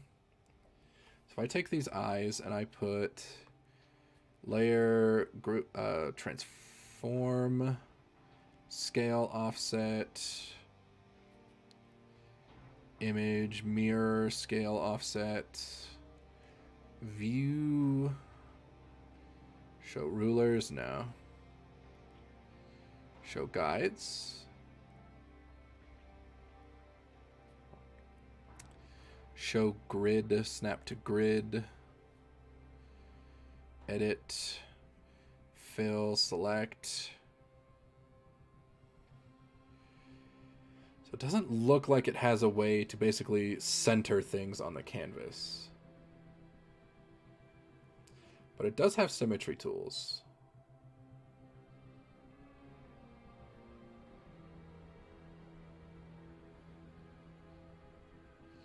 So so that will show me the line. So something I can do before I get too far in is align everything to the center.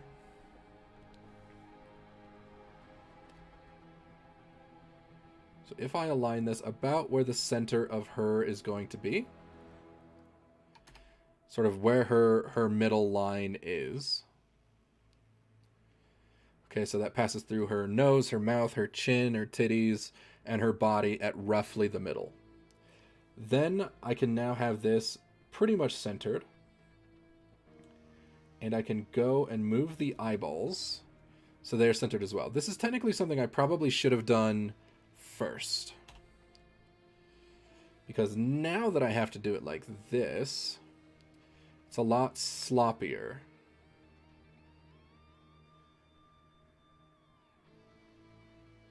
Now, if you have something like Photoshop, this is way easier.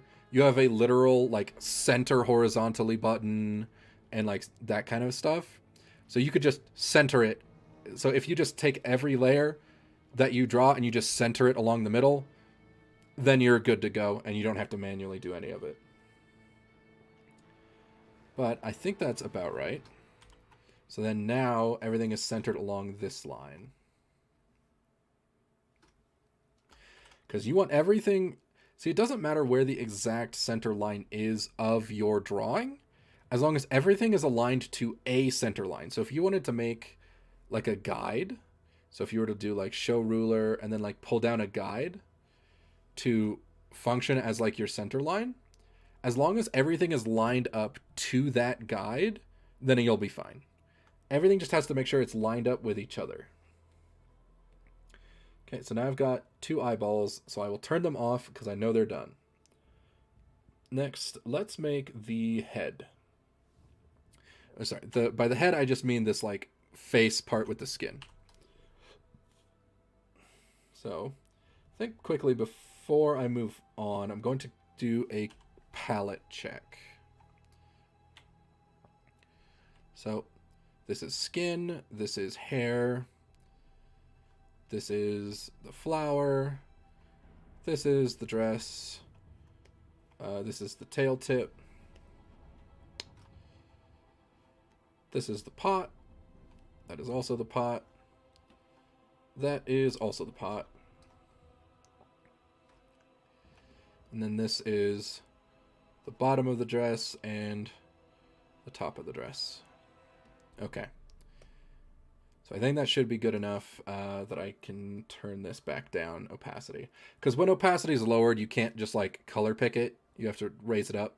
So this just cuts me one step as I work forward.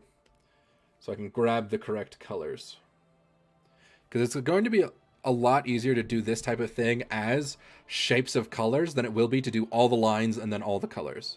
So it's going to be best to do it shape at a time. So like you'll do the lines and colors of the same shape more than you will do like the colors of the entire, or the lines of the entire head and then the colors of the entire head. You're going to be doing like the lines and color of the bangs, then the lines and color of the ears, then like all of that. So now let's make the head. And since we centered it on the symmetry line, we are going to go ahead and do the symmetry. And we're going to take it, and I don't like pure black.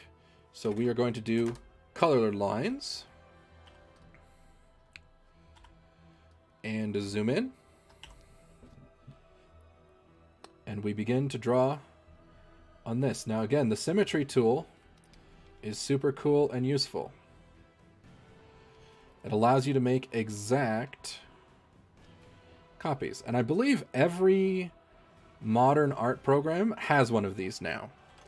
And if yours doesn't, then hey, the one I'm using right now, Krita, is free. So you can absolutely use Krita.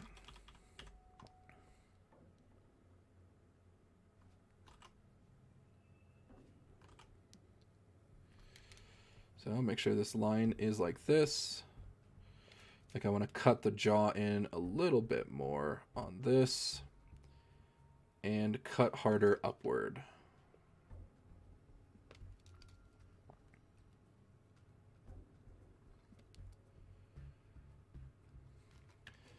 Yeah, the jaw is still a little bit too defined.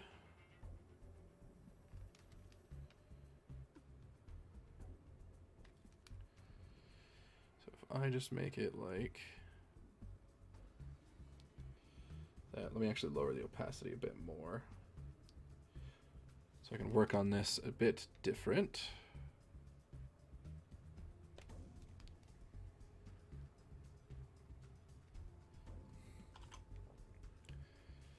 So does that look reasonable? Maybe a more defined jaw is better? No, definitely not. So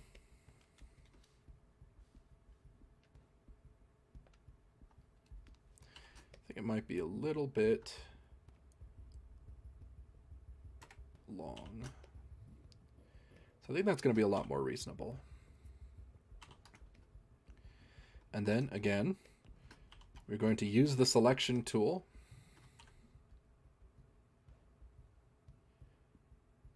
to make it, and we're adding bleed again. This is going to be covered, but the thing on top of it is going to be moving around. Therefore, we need to make sure there's something behind it so there's not just a gap. So we are going to add a color layer behind it, and then fill in with the rest of the color.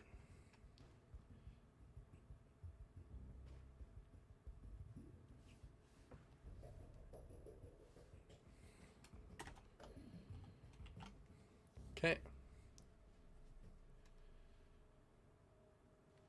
Down and rename my layer back to head. So this is going to be our head shape.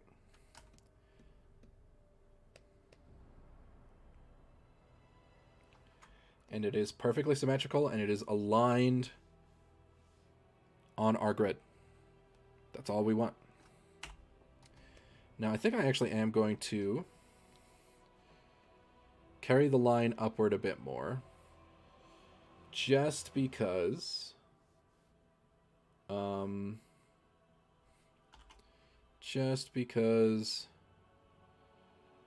I think when we turn our head, we want to make sure that we can see all of it.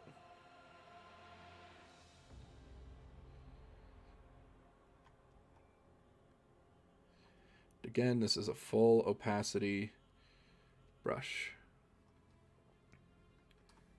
I think. Am I crazy? No, okay, it's good.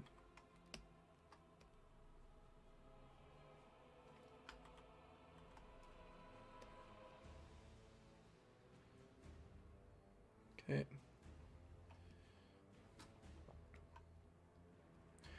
And a lot of people would probably make these lines thinner, but I like them thick because I enjoy the way it looks. So I like to leave them with a little bit of meat on their bones. And again, I enjoy the slightly rough look. Oop.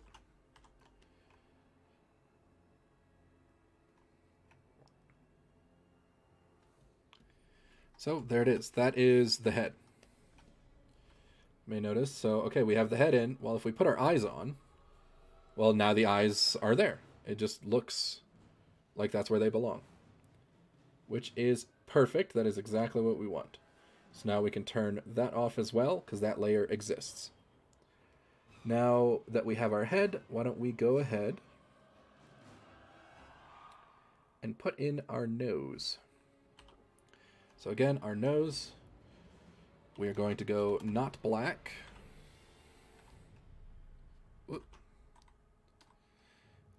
There it is. And we're just going to do something simple. Again, our shape is intentionally evoking the kind of animal nose. The kind of animal nose looking thing, where it's a little bit of that shape. We do not need this filter on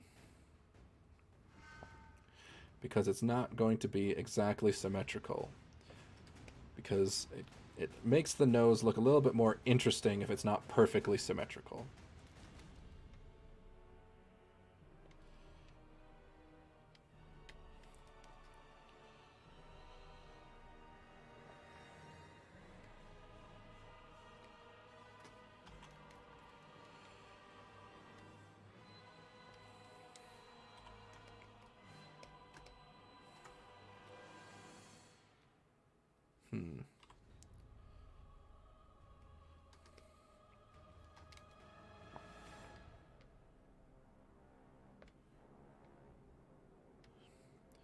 So we're going to be doing some of this. Because it's just a shadow. I'm not sure what's happening to my color side over here. Alright, still good. Although, I might actually make it slightly brighter than just off black. Just to make it look a little bit better. And then, yeah, I think that's all we'll do for the nose. Although, looking at it, so now there's the nose and the eyes on our head. Does that look about the right height?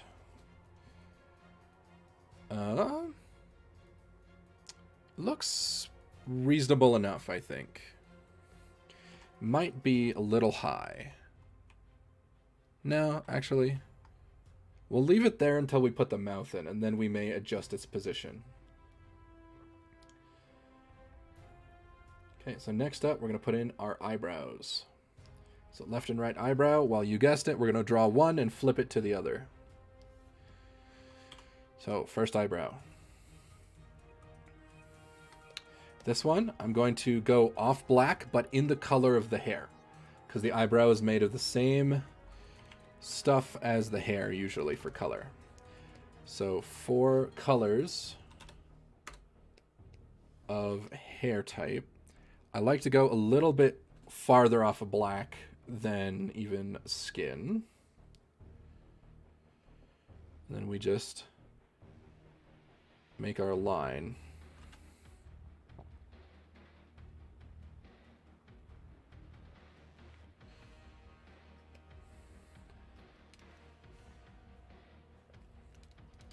And then with that,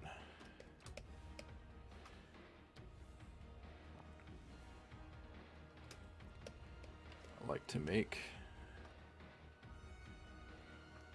a little bit of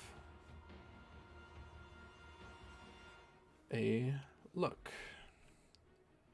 So again, once I made my base, I just turned on opacity lock so that I can only draw on pixels that currently exist.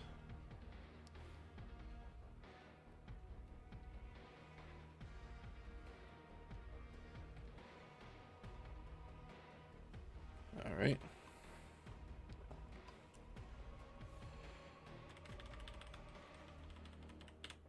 And then now, see, this is something you'll notice is that we are constantly going to be going back and forth between our sketch and what we've actually finished, because we want everything to match up pretty well.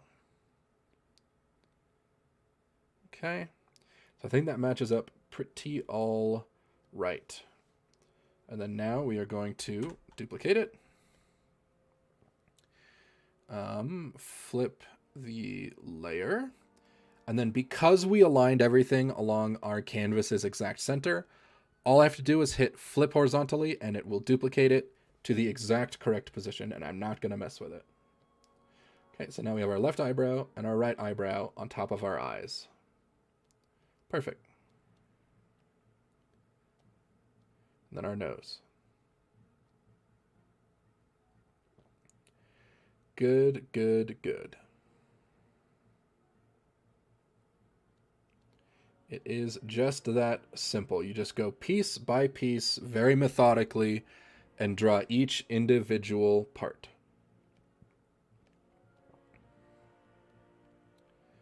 So next up, so for mouth, the very first thing I'm going to do is actually draw just the lips and then move them around to see where I actually want them. So let's turn off the head. And we will use our skin line color, which was 80 saturation. Oh, hello. There we go. 80 saturation and like 20, I think, close to black. All right, and then for our top lip, we can keep the symmetry tool on and just make a line. And I would recommend making it relatively neutral, if not slightly smiling. because you're going to want to add smiling in the actual rigging. So if you have it smiling too much now, you'll have a lot more trouble making it frown and the other expressions. So try to make a relatively neutral mouth, and you can make it smile later.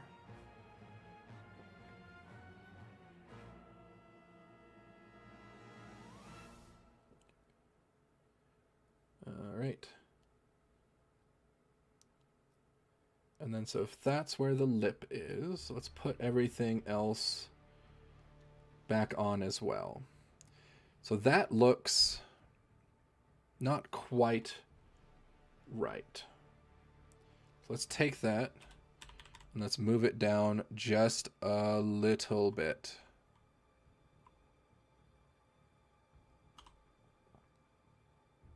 And then let's move the nose up just a little bit. So that looks, and again, always the key is to, zoom out, squint. How does it look? So turn that off real quick. So I think that looks reasonable enough from like zoomed out and when you squint at it.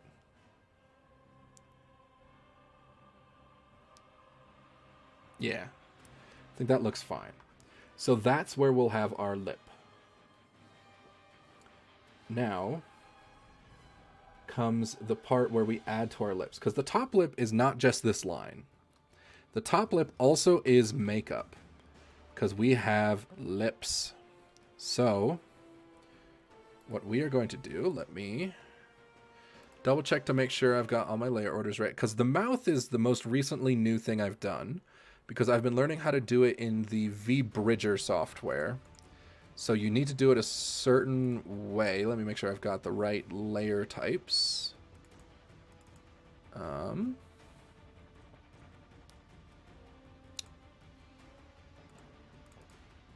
Okay. Turn this on.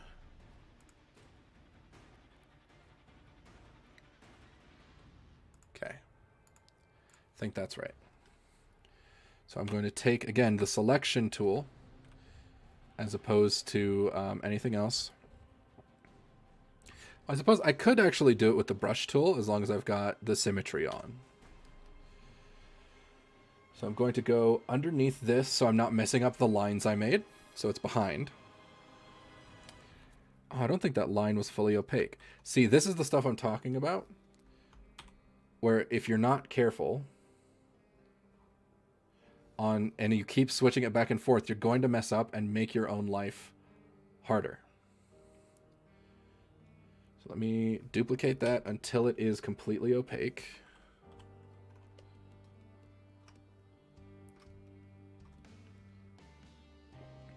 Yep. And then now we will do our makeup.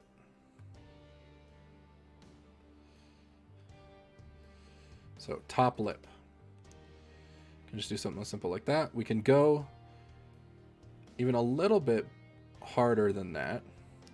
Because, for example, our reference actually has it kind of like the box lipstick. Where it's kind of going to look like this. Right? That is technically what our original reference photo is doing. But we don't have to be married to that.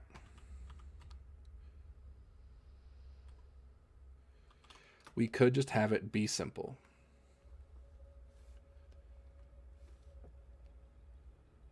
Again, turn on. So I think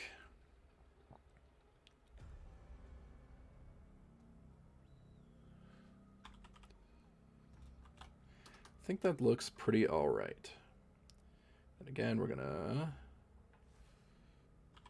zoom back in, make sure we didn't bleed out on this side at all because we did manually do it. And since we manually did it, we just wanted to make sure. Doesn't look like it really too bad. So now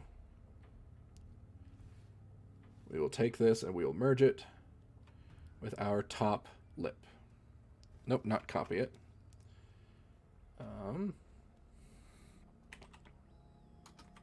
top lip.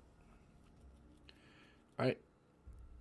Well, actually, before we merge it, so something I like to do, so this is the top lip part, but this is the line. While it's just the line, I like to duplicate it and put that over here so that I can just make the bottom lip have the exact same line that you can move around. All right, sounds good. And then now we can merge these and say top lip. And then we can turn that off, and hey, wouldn't you know it, that's the exact line of the other lip. And that is now our bottom lip. So, turn our symmetry tool back on.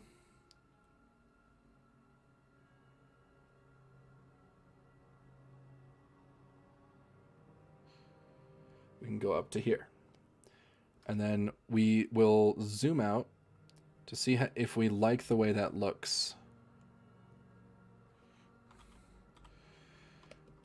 on the lips.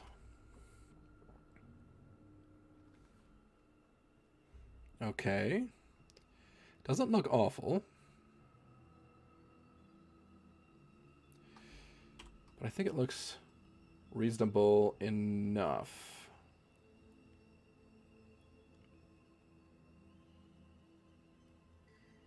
Let's see, because something we could do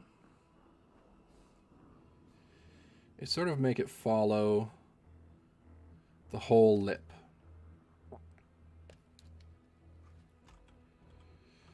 No, I think the bottom one is going to be better served actually accentuating like that. If we wanted to make the top one follow the whole lip, then we could do that. But I think having it be like that and then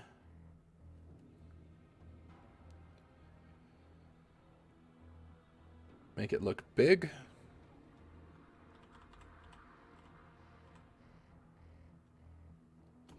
Yeah, we definitely want the bottom lip to be bigger. Something like that. And then I think I am going to move the mouth down. Now, I grab the whole mouth folder when I move it. So I'm going to move it slightly. That looks a little bit better. Okay. So now I'm going to merge these lips to make them bottom lips. So we have top lip and bottom lip. Perfect. There it is. Now, what I am going to do here is just a little bit of insurance and freeform. I'm going to take the skin tone, and I'm going to add just a little bit on each lip.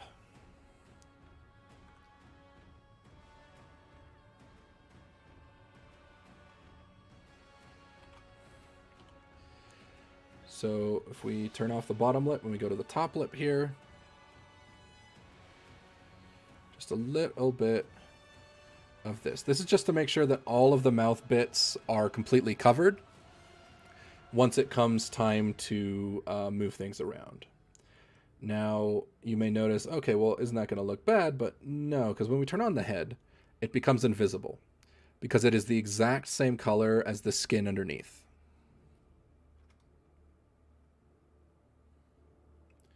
So that will work just fine. Top lip. And then I'm going to do the same for the bottom lip. Get just a bit of the skin color in there. Just to make my life a little bit easier when the time comes. Merge, and then bottom lip. Okay.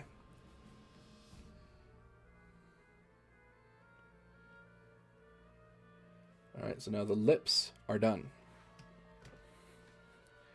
And now we've got to figure out exactly how we want. So the mouth bag, I found best to draw it completely open. So the lips you draw closed, but the inside of the mouth you draw as if it was open. So it's a little bit whack, but should still be just fine. As long as I pull this up. Okay. So for this, oh, excuse me. So for this, inside of a mouth, this is the one thing I always hate color picking, and or like figuring out how exactly I should color pick it. So I'm just going to actually pull up mouth inside images. Nasty images. You should be happy that I am not showing you this right now. Can I color pick this?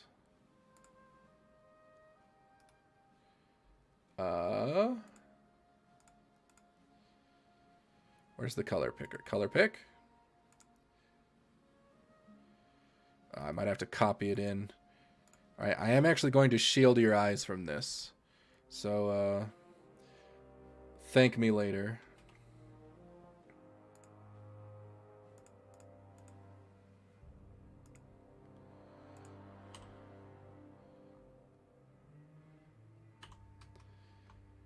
All right, color picked.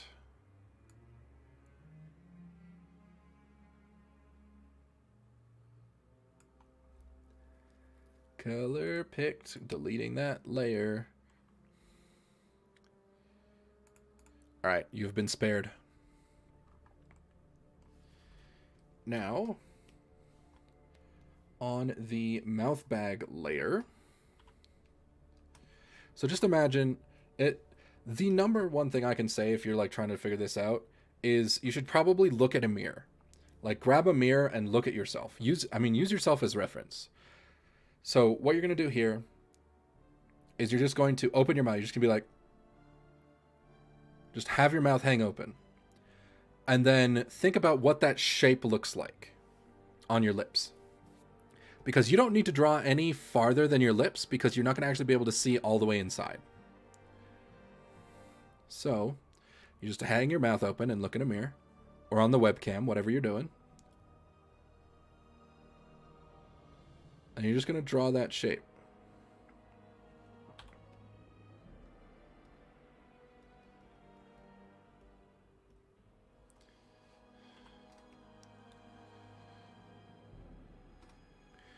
And voila.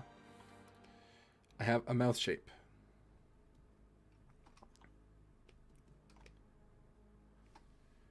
And if I turn on the head, does it look like a character is kind of oh-knowing, like just hanging their mouth open? Kind of. And this is one of the things. The mouth bag will typically, because you open the bottom of your mouth a lot farther than the top of your mouth moves, right? Because you have a jaw that opens. Whereas the top of your mouth will generally stay at mostly the same height. So you're going to want to have most of it downwards.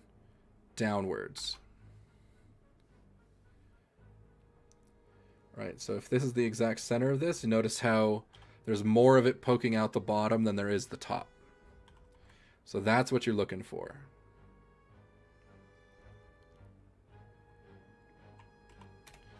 And then that's what you'll do. And to be honest, I don't personally think you really need much of the way of like shading or anything crazy. Just have it there. Maybe you can have it be a little bit darker if you want. But just having it there and having it roughly this shape, you should be completely fine, and that's all you'll need. Next up is going to be the teeths. So for this, you got to think about, again, look in the mirror and think about where the teeth are in relation to your mouth. So you're going to think, okay, well, if my lips are closed and my mouth is closed, my teeth are just about right on the edge of where my lips are. So, okay, that is just what we will do. And I don't want it to be exactly black, so I'll go slightly above black. But teeth are going to be white, so they're not going to have that much color.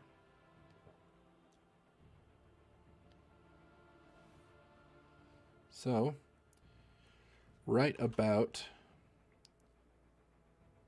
on the line of the lips. That's going to be our teeth line. And you don't actually have to give them a line necessarily, but I like to.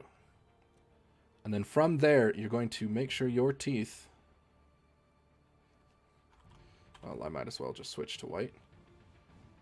Go above this line you've created here. You just want to make sure that they're above that line.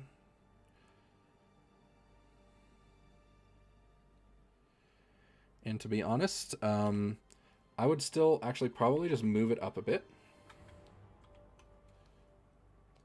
Because if you have your top lip, let me just move it below the lip. If you move your lip up, it's not directly behind it. So you have to like actually move your lip up to show it.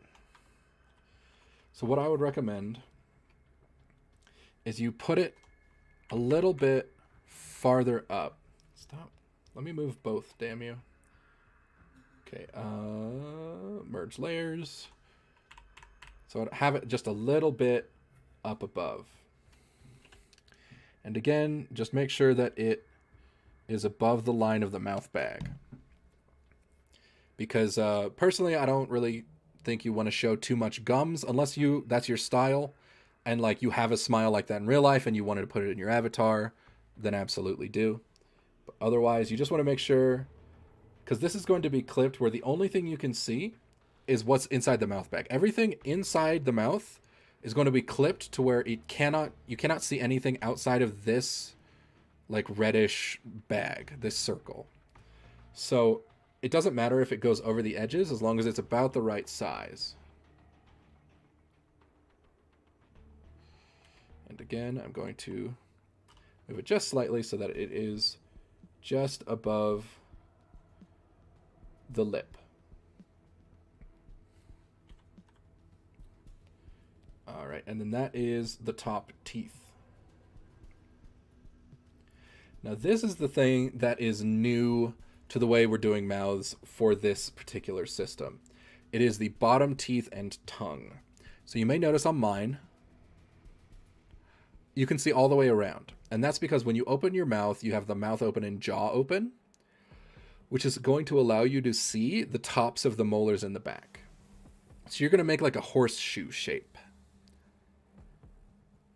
And again, it's going to go just right along. And to be fair, I think actually I'm going to give it a try. I haven't done this before, but I'm going to try the lineless inside the mouth variant, because I think it might look pretty okay.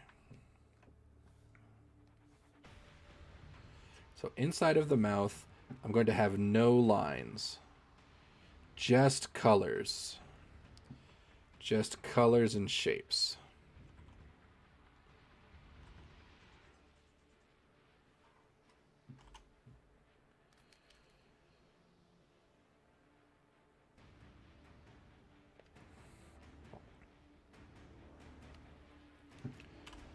All right, so that's going to be the top teeth. And the bottom teeth, again, you're going to be kind of going near the bottom again. And then you're going to go up in a bit of a horseshoe. So that is all visible. Do I have my opacity on again? I do, god damn it. No wonder. Okay.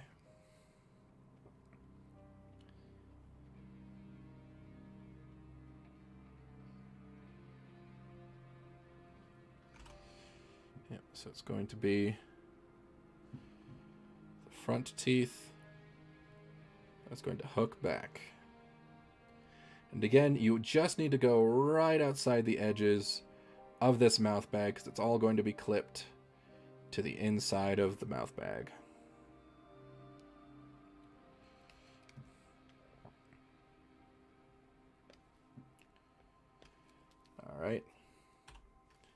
And then something you may notice is that this does not connect. And that's because you're drawing it at the bottom of its arc. Because technically what's going to happen is it's going to move up.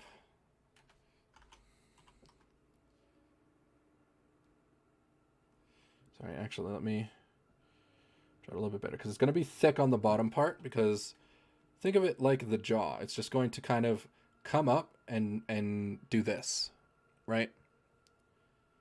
Well, technically, it's going to come up, and it's also going to, like, shrink a bit. But that's the general idea. So we're drawing the mouth open. And then we're going to close it and animate like that. So lips, we're drawing closed. And then mouth parts, we are drawing open. All right, and then now we look at the tongue. So what we're going to do is going to color shift a bit. And raise colors. So tongue.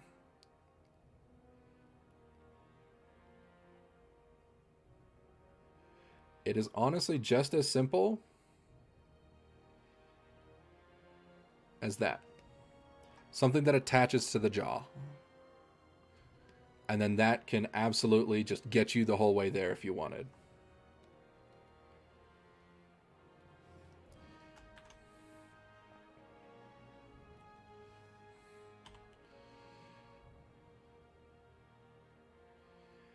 Now, what you actually could do, thinking about it, is you could actually just merge the bottom teeth and tongue to sort of be the, what do you want to call it? Like, just bottom jaw. So it would just be your jaw that would move up and down. So you absolutely could do it that way. Let me actually... Tongue is a little bit...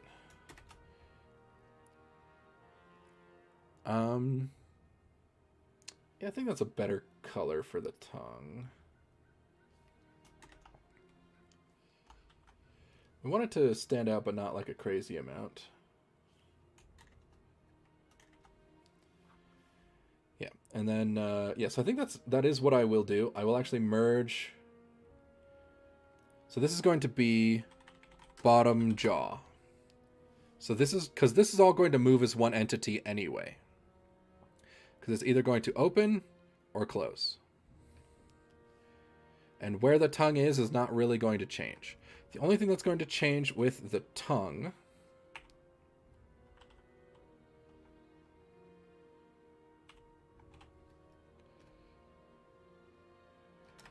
is sort of the tongue out.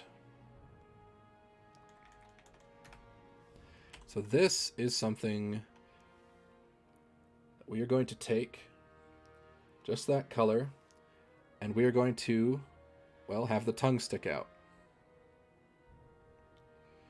Super simple, nothing terribly interesting or weird. And I think that's all I want to do with it.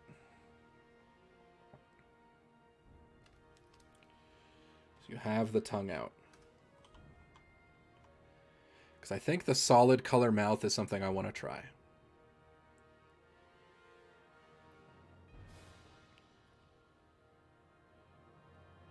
Although...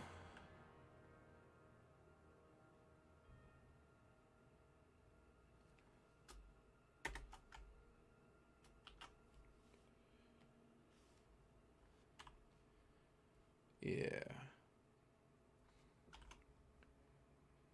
Okay, so what does the tongue look like when it's out? It looks like this. Right? And then that would be over the bottom lip as well, which would be somewhere down here. Right, so it would stick out over all of it. And that absolutely will be fine. So now we have our tongue, we have our top teeth, our bottom of our jaw, aka bottom teeth, bottom jaw. And then we have our mouth bag. And again, everything is drawn as if the mouth were open, except the lips. The lips are drawn as if the mouth is closed. And there you have it. That is the mouth as overly complicated as it is. So I'm going to turn all the rest of that off just so that I can reference back while we're working on everything. As I can just quickly just press mouth on, mouth off. And then eye on, eye off. So now I can turn the face on and off as I please. And all of these are clean layers with nothing else going on. And then that is what I would do for the face. And then that's a pretty good little milestone. So we're going to take a little moment and stretch our hands. And we look at it, make sure it still looks like a face. Yep, still looking pretty okay. Ugh.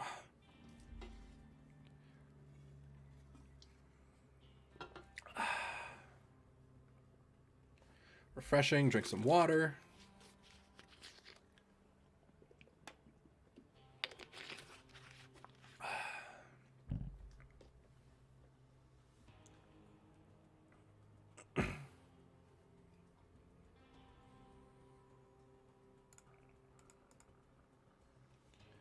All right, and then let's look at what we want to do next. So, what we have done so far, we have a lot of layers still to go, but we have completely done the face, and we have completely done the head. So this entire head is all done. Now it's just everything around it. Like we got the hair, the neck, the ears, the buns, and that is all the stuff we're going to be working on next. Stretchy, stretchy, handy, handy. Okay. And again, using the symmetry tool and abusing the symmetry tool is absolutely what you should be doing at this point.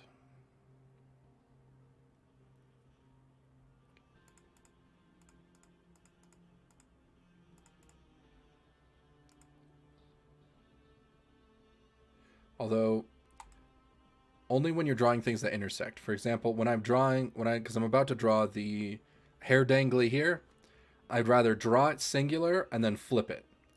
That way I can keep it separated layers without having to take an extra step. Because otherwise, if I draw them both, then I have to like come over here and then cut this out and then put it on a separate layer.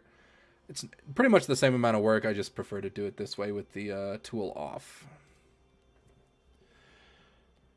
Oh, right. So now let's make the little hair dangly. This part should be pretty easy.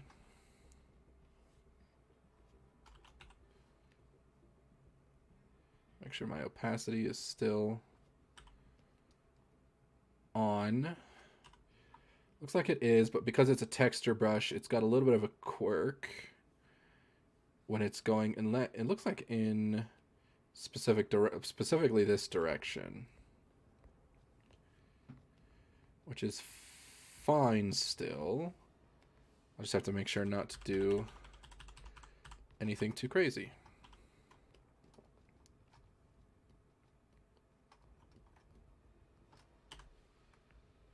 Okay.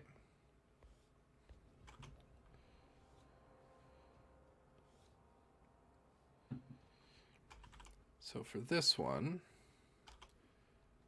I do actually want to throw down a big slopey single line, just because it'll look nicer and easier when it's flowing. If it looks, or when it's like bobbing around with the physics, if it's a nice, clean, straight line. Yeah, something like this.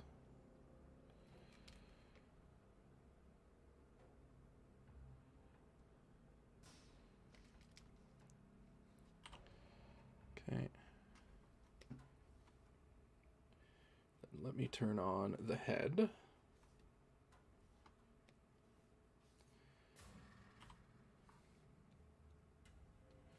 So the hair dangly.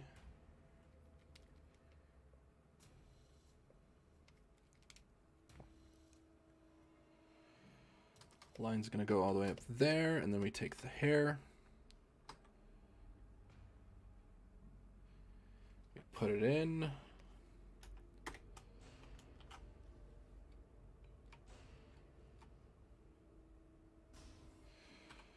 Select this. And we fill it in.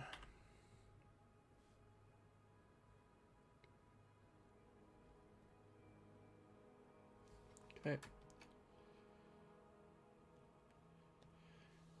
And then how does that look here? Oh, I just realized I made this pure black,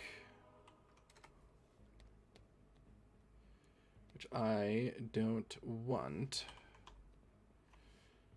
Let's go with 80-30, I think is what I liked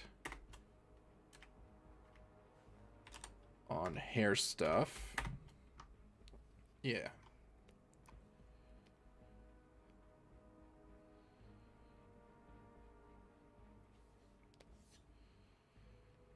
Okay, and then we fill that. Merge this, and then put that next to the head.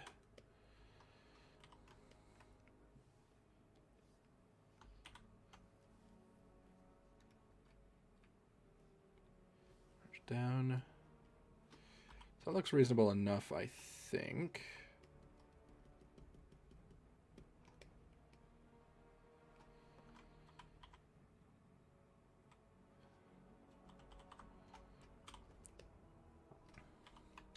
And then again, just one of those things where you just add some extra bleed just in case, so that, you know, things that should cover it will still for sure cover it, because you never know while you're moving stuff, something might just slide over and uh-oh, you're transparent. There's nothing there. It's just a hole. So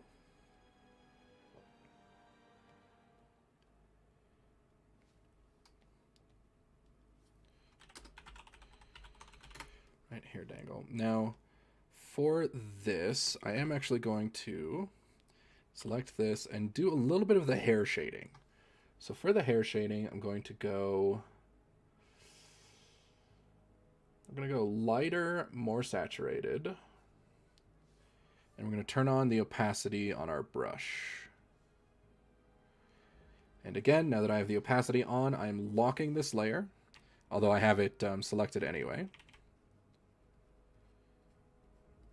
Then we're just going to do a little minor bit of gradating. Then we go much brighter. And we stick a little band in here. And we go almost to white.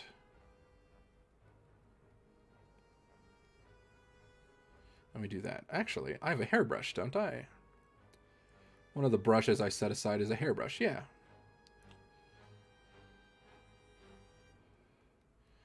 So then I'm actually just going to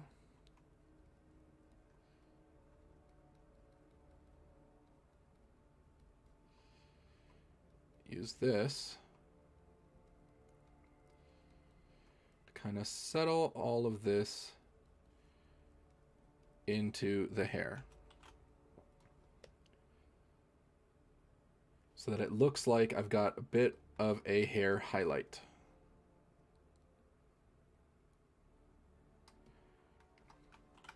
See, hair is one of those things that I absolutely think you should always put like your little highlight and lighting, even on a VTuber model. Because a lot of VTuber stuff, you shouldn't do too much face shading. You shouldn't do all that just because it overlaps. But the hair, it'll always look good.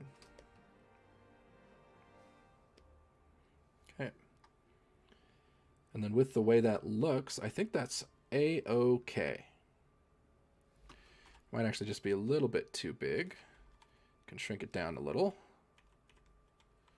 And then is this where we want it roughly? Yeah, I think that's a reasonable spot. Whoop.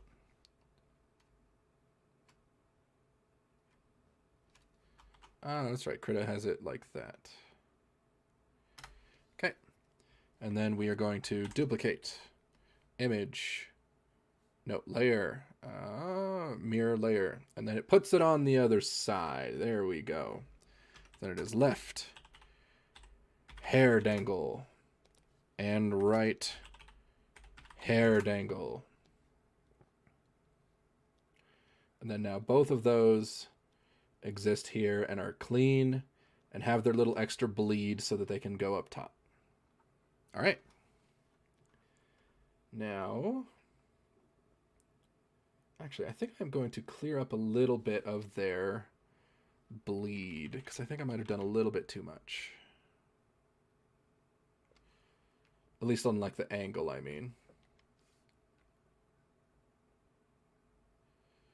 There we go. Let's just put that in just a bit more.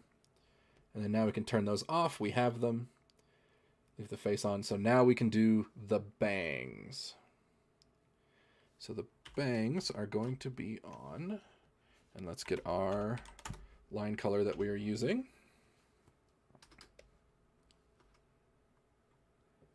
And we'll switch back to this brush. Make sure it is completely opaque.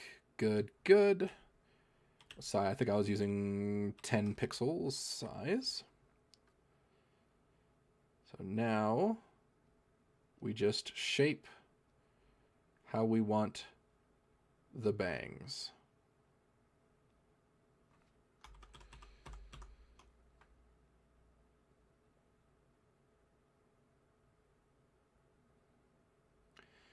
So we're going to want them to be nice and big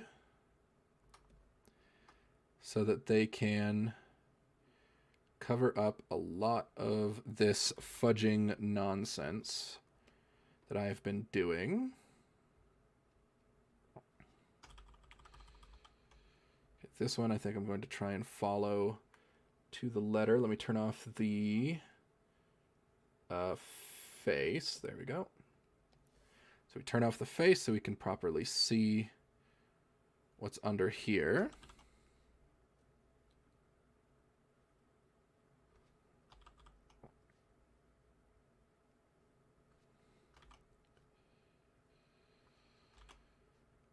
And lo and behold, it's more stuff.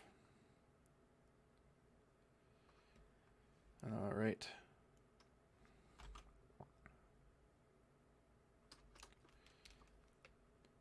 Put that through there.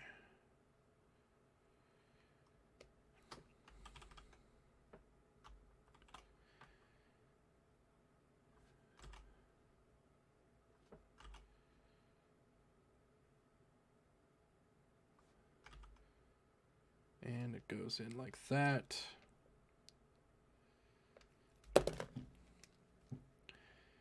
Again, we're going for a little bit of a pointier look on the top, just to give it a little bit of extra character.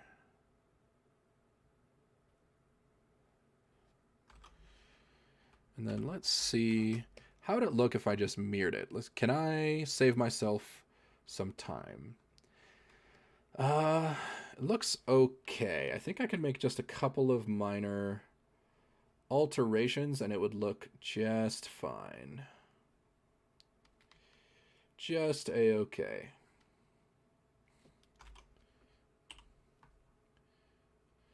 So first alteration is that this side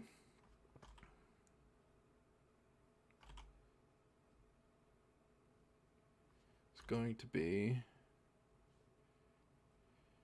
just like this.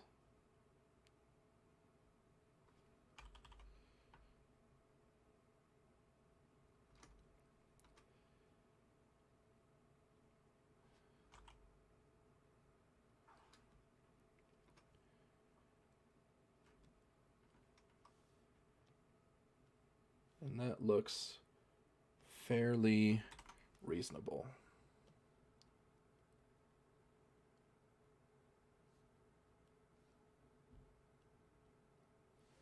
Okay.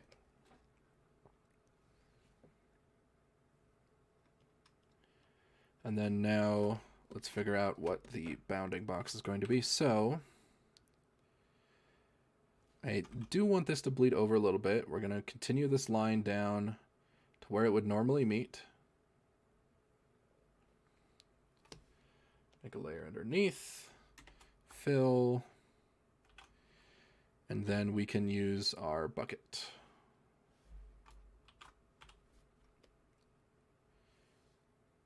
Well, no, in order to use the bucket, I'd have to turn off the sketch layer underneath, so we will just do what we normally do. Select, grow.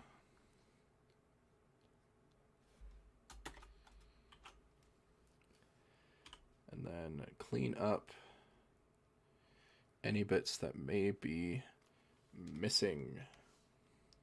Okay. And then I'm actually going to do the bit of coloration before we do the full shift. So now I'm going to turn my opacity. No, I'm not going to turn my opacity back on because I'm going to switch over to the hairbrush that we have.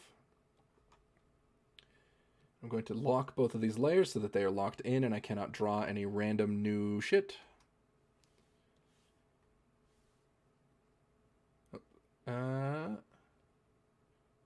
Actually, I'm going to merge and then select so that I cannot do any brand new stuff there. Okay, and then we're going to add that little gradient.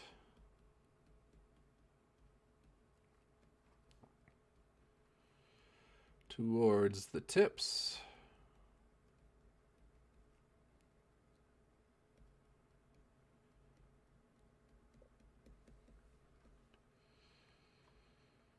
Okay.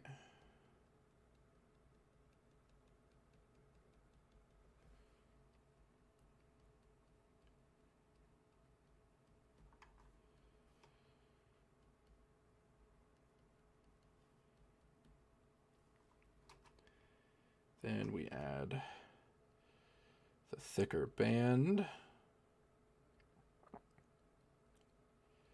Going with the flow of things, aka what direction the hair is flowing.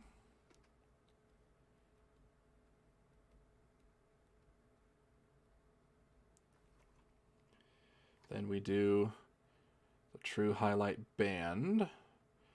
Not all the way, but most of the way.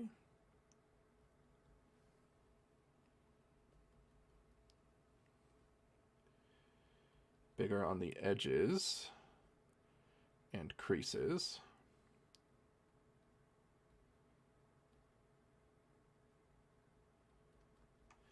Then we do our little white highlighty bits, just a little bit on there. And bam, hair. That is a hair, yeah!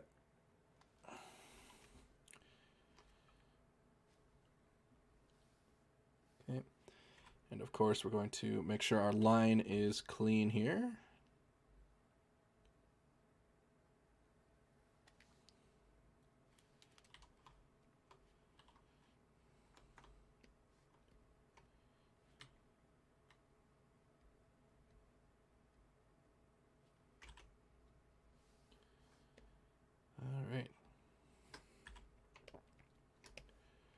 And ta-da, hair! This hairbrush is kind of interesting. It's not like amazing, but it's not awful either. Okay, let's turn back to this. Make sure my opacity is maximum and not willing to change. And we'll put this on the bangs. So next question is, does it properly cover all of our hair dangles? Not quite all of it. See, so this right here, I don't know if you see this. This, I'll pick a better color. This right here. So we have a little issue where the line is not far enough. So with this moving, the bangs, it will almost certainly be able to see some amount of that. And it comes the point where we got to decide, is that something we want to see visually? Is that an acceptable thing? So I'm going to say no. And what we're going to do is take the line color and just kind of run it up a bit farther.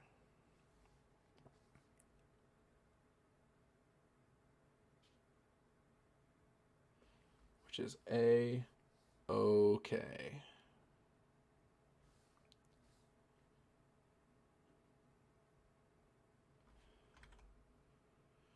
And that will be just fine.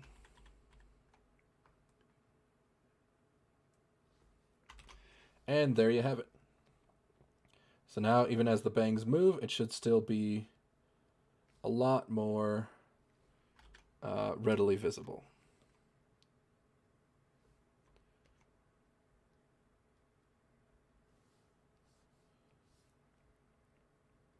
And again, this is another thing. When you're working on these things back to back, always make sure that you just activated this lock. Because if I hadn't, I would have just had a part of this other one just hanging out over here. As in like this, right? So I would have had this happen. Like, oh, okay, yeah, it looks fine. And then I turn it off and I'm like, oh shit. Now this has this little, vestigial bit over here. And you never want that. So if you're ever like, oh shit, did I mess that up? Again, just grab your wand, double check there's no stragglers. So always, always lock your pixels on these layers as you use them and when you're done. Okay. So there it is. We have bangs, we have hair, we have our face.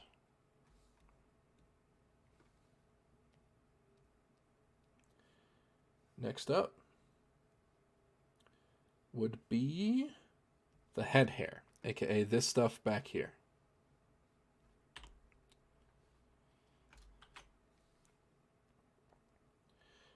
So the best way to get this is the symmetry tool again. And because we're on a bun, we can very easily just say, oh, there's a split down the middle. So we'll go up a little bit, and then we'll just go down and around.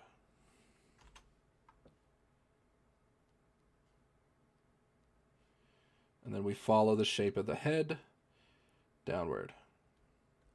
Now, this part of it is not going to be visible anyway, because it's going to be behind the danglies. But again, it's going to be nice to have a little bit of something back there just to have there. Okay. And then we're going to turn this off briefly so we can add the part.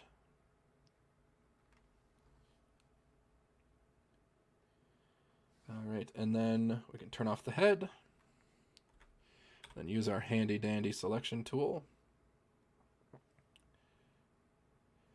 Now you may notice once again, we are going to be filling this past where it should theoretically end, right?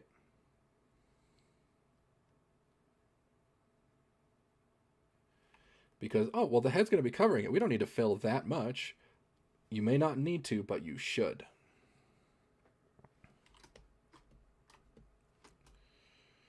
You don't need to shade all of it or do anything like that, but you just want to make sure that it's going all the way through.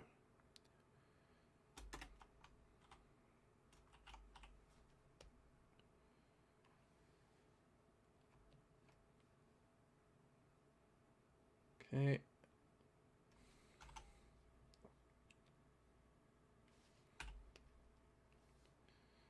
Select grow.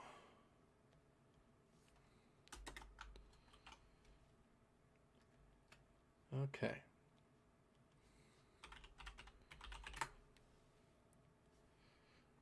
We'll actually say hair back.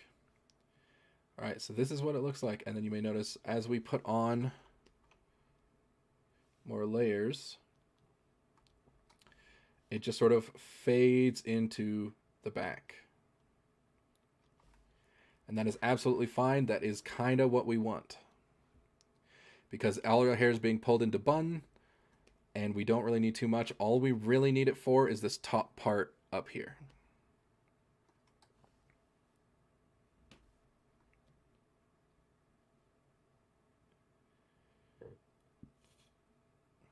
So we made sure it's locked.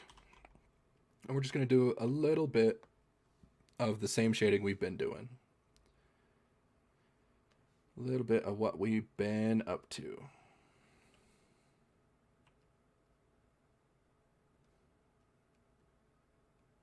Just a little bit of what we've been up to. Oh, I just realized I messed that up because I will normally keep the line work separate. So let me just do that so the line work doesn't get messed up as we add this in here. All right, and then we can do the bit of the lighter portion.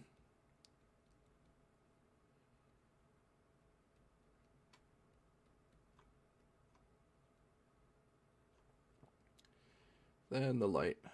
And I'm not actually going to do the full highlights because this is a background bit. It's meant to sort of stay in the background. And something else I'm going to do actually is I actually am going to color over the lines just to make them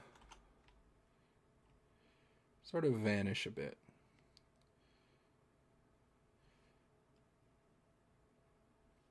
Just on the bottom part. Okay. So then now we have a head of hair. Now it's just the buns and the ears left on this portion.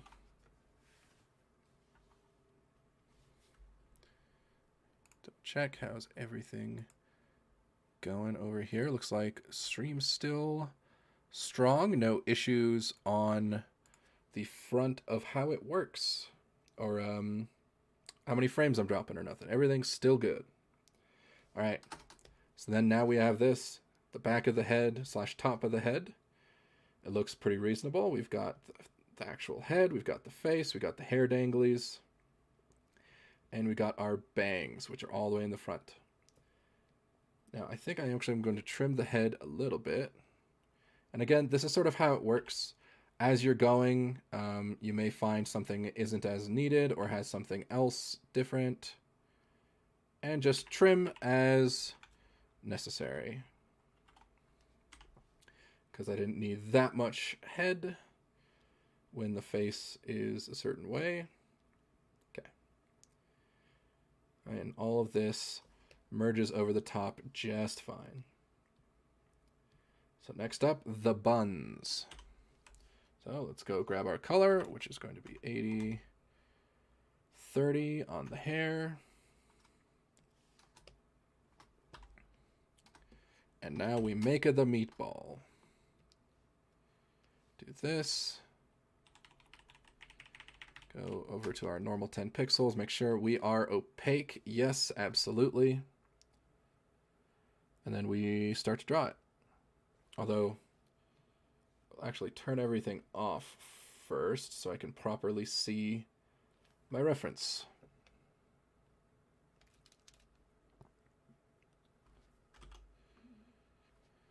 All right, and I'm actually going to ignore the offshoot for now. I just want to get the overall shape in.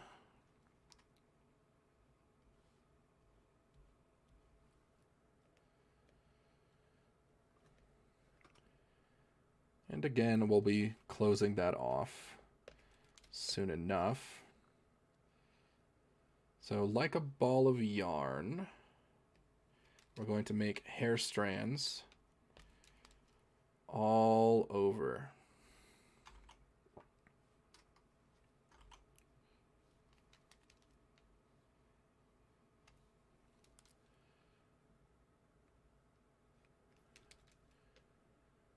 All right.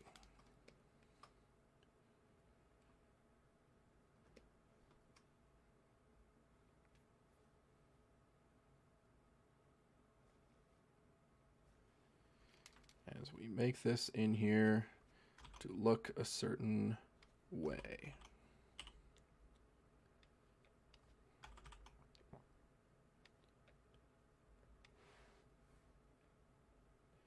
Bada bing.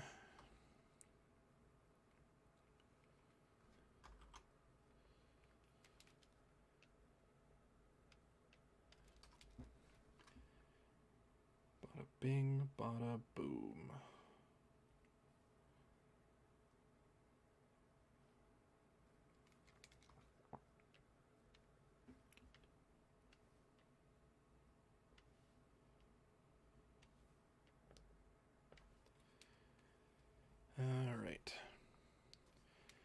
then just to make sure it looks a little bit messier, we're actually going to pull these in and around these places.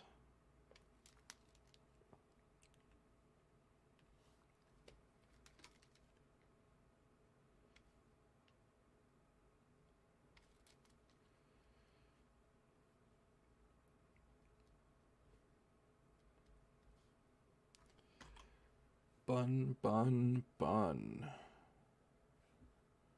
Bun, bun, bun, bun, bun.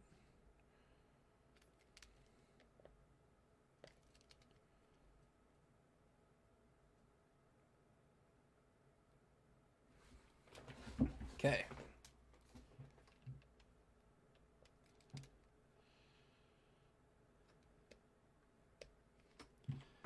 So I think what I want to do is I want to change the angle and the size a bit.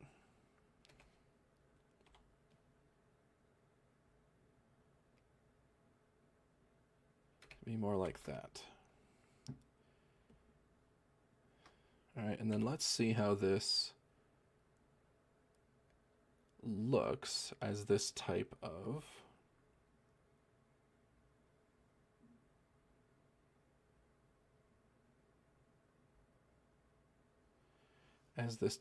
bun.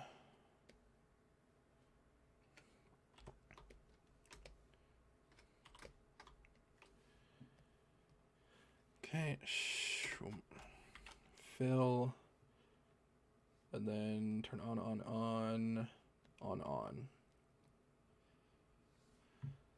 Yeah, I think that looks reasonable. It actually kind of looks like a roly-poly, the way I have it in there. But the little strands that are coming out are going to help it look a little bit different. So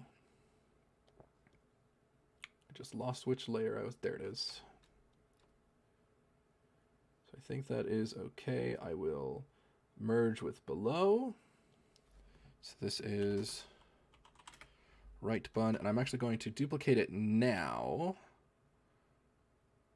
and layer mirror horizontally so that it puts it in the right spot. And I'm going to do both of them manually so that while it is symmetrical, it still doesn't look too, I don't know, clinical, if that makes sense. Again, like the same reason I'm using my lines as like line sculpting. I like the way it looks. And this one's a bit more of a general sense, not just a personal preference, but if you're going to have something be symmetrical, maybe give it like a little bit of something so it's not perfectly symmetrical so that it looks like it's just a computer did it, right?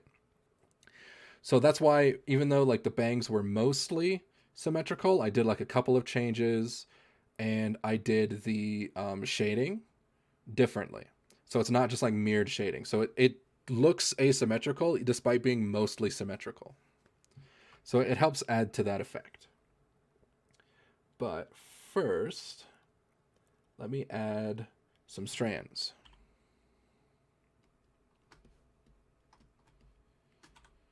All right. We have, let's get to our lines.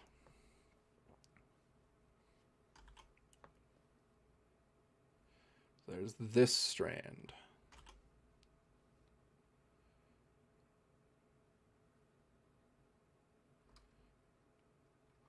Which looks like this. Then there is this strand.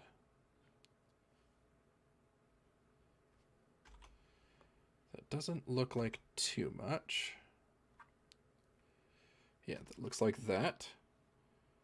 And then this strand, which just looks like that. So then if I take each of these,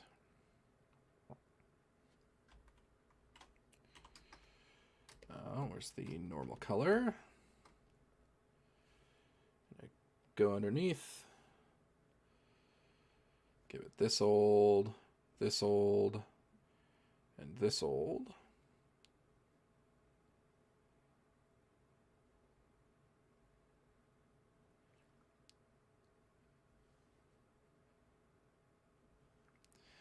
Then I take this.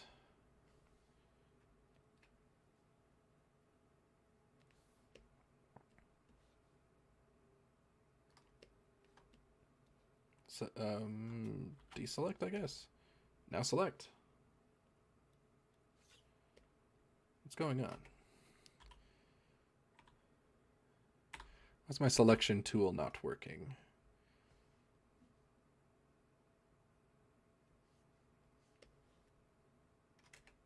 Oh, is it just not visible for some reason? Is it glitching out?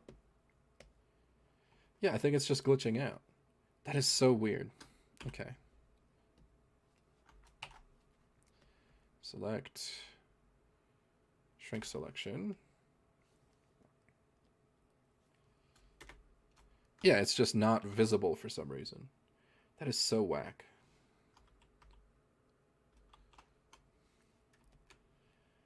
All right, then we merge. And then now it looks like these are kind of coming out of it here. But it could look even cleaner if I make small adjustments. So this here could be coming out of this guy.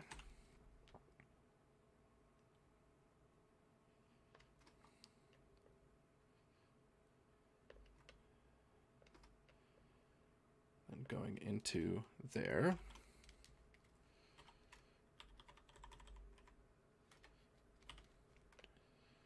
So I can color that. And then if I make this one coming out of, deselect. And I make this one coming out of there. Same with that one. And then it should look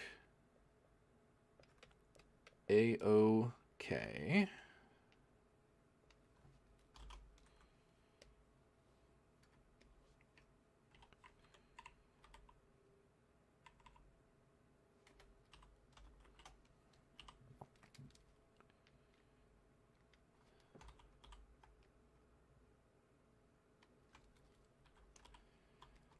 Buns, buns, buns. Yeah, and that looks a lot more messy and reasonable. Perfect. Merge down. Actually, don't merge down just yet. Keep that a copy. All right, now we're going to go over to the other side and do the same thing. Where we take the ones we were planning to have like this.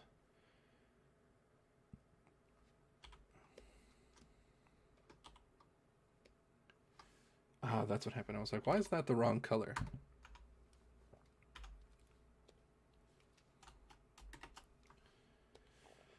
There it is. Okay.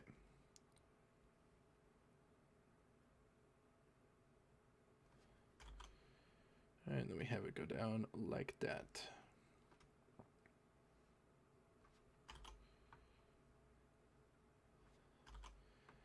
I do like the shape of this one quite a bit.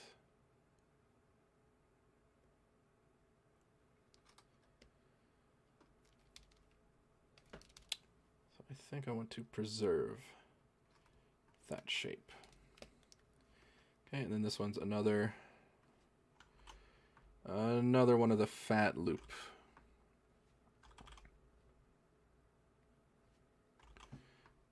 Actually, so if this guy, I make a fat loop.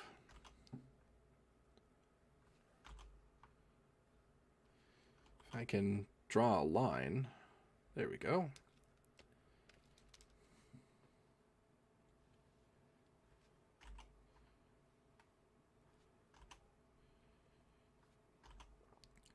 We'll actually do another one that intersects with this one.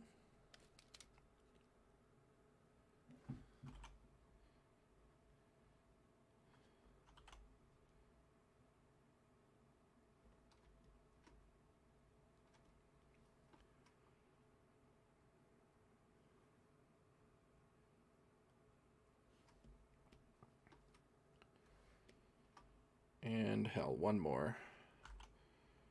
All the way down here. But it's going to be a super thin strand.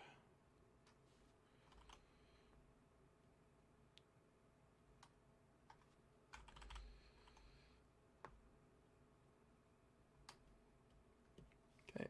And then now we turn this on and no, not turn that on. Not yet. First, we must make lines. Okay. Make that there, this here, this line, that line, and that line. Then we take this, invert, select, shrink. Nope. Oh, it's so much more harder when you can't actually see the little ants moving. Okay, now we do it. Shift I, select, not grow, select, shrink.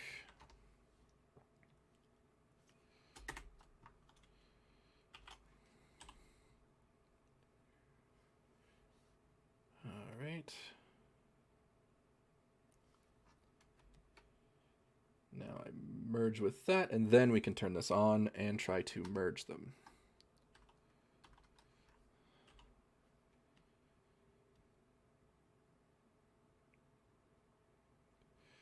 Wait, what happened? Oh, okay. I see what happened. I wasn't paying attention.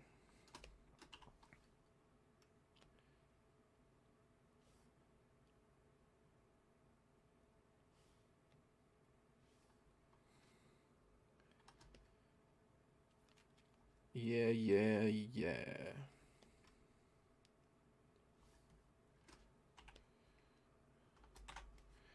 Then do it again. Shrink.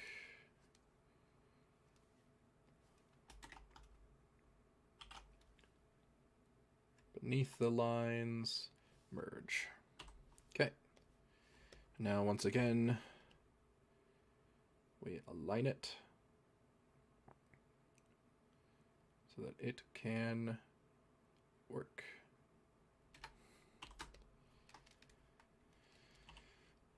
I think I know. I'm going to move it around like that. Should help. Good. Okay.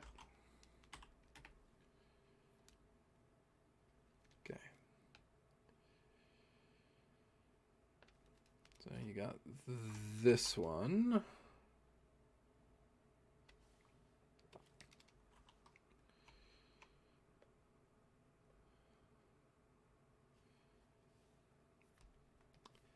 All right, then we got this one here.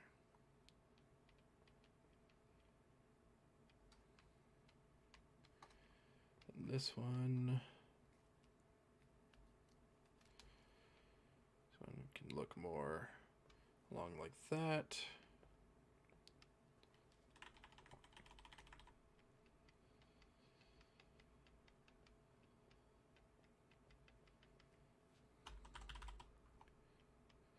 Or like that on here, and move this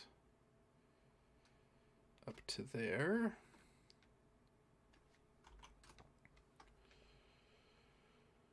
Attach this to this line.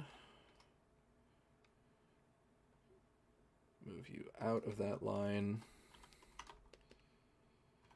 And there's two messy buns. Okay, merge down. Merge down. All right, and remember, if we take all of this away, guess what? You can still see the bun. So it's still back there, even past everything that's on there. Now comes the part where we add the shading. Okay.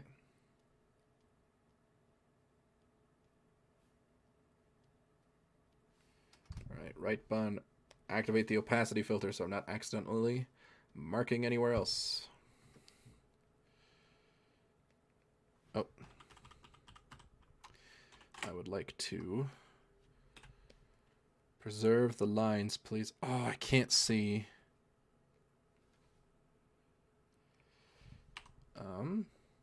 Okay.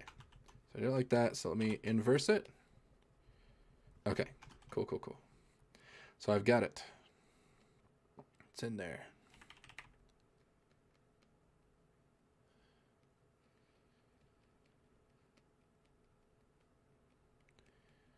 We will do our hair shading along everything. And we will be good to go.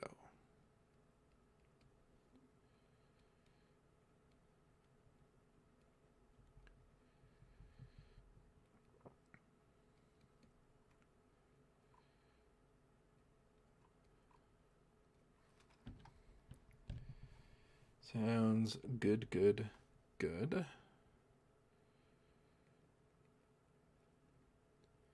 Now we're doing the actual bands.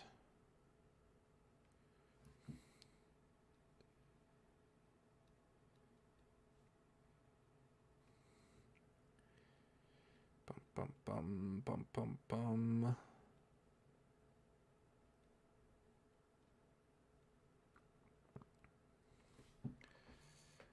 Okay, let me adjust this. I just realized I think we've been drawing in silence for a bit. Let me turn on the music again. All right. Good to go. Oh, model. Okay, there we go.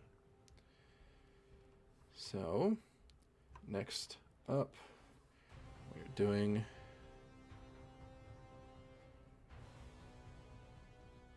the band.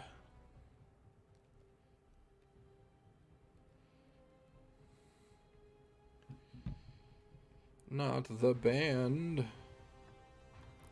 Followed by the white highlights. Fear the...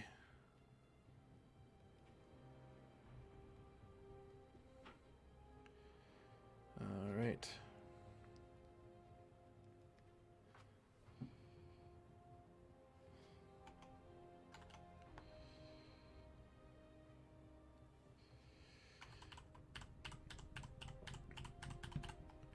There we go.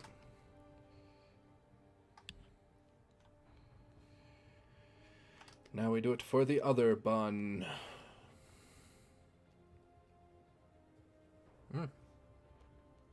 Oh, the other bun is here. Oh.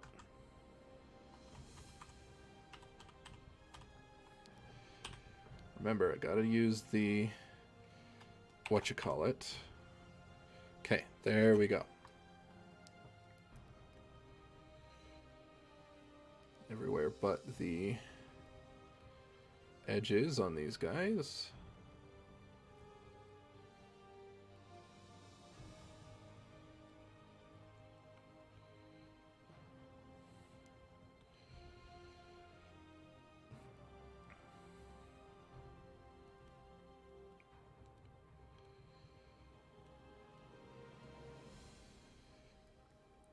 All right.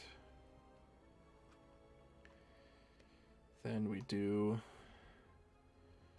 the first bit of real banded lighting.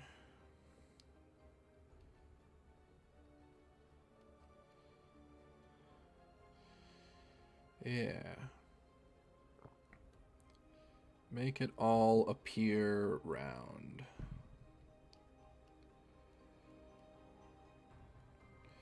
As if there were volume to the buns. Which there is. Don't tell anyone that it was a flat 2D image at any point. They'll never believe you. Okay, so now highlights along where the highlight band will be. increased size on certain edges.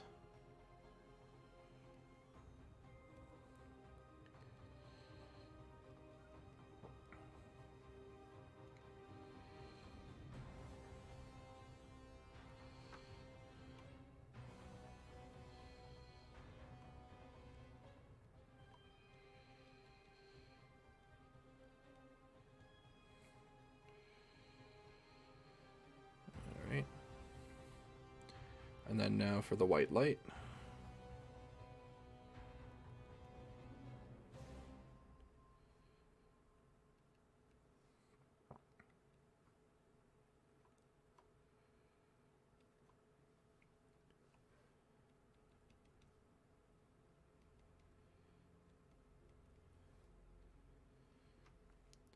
And that should be the other bun. That certainly looks like a hairstyle. All right.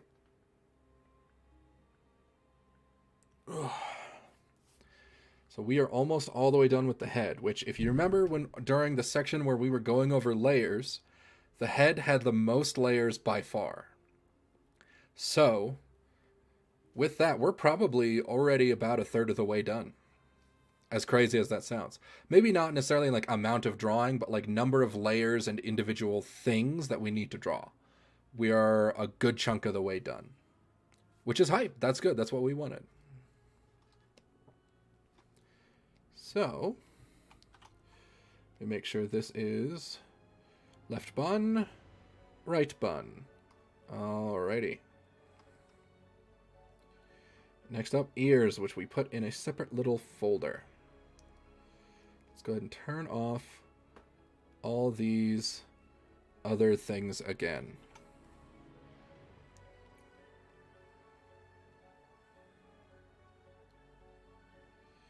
Although, actually... I think for today, we'll call this good, and we'll start this again tomorrow. So we're going to finish this up tomorrow. Again, we're most of the way done. We've done a third of the entire illustration. It doesn't look like it, but we've done a third of the illustration on top of the fact that we actually spent like an hour and a half going over and teaching you how to lay out your layers and how to actually draw as if you're going to import it to Live 2D for animation. So with that, I think that's a good amount done today. We'll see you tomorrow, where we will be doing even more of this. We'll be finishing up the rest of the entire illustration, and that'll be good. We'll probably try for... I can't guarantee a time tomorrow, but it'll be a long stream, so sometime in the afternoon. And with that, I'm going to have to bid you adieu, and make sure to have a wonderful rest of your day. As soon as I can find my goodbye screen somewhere. There it is. Goodbye!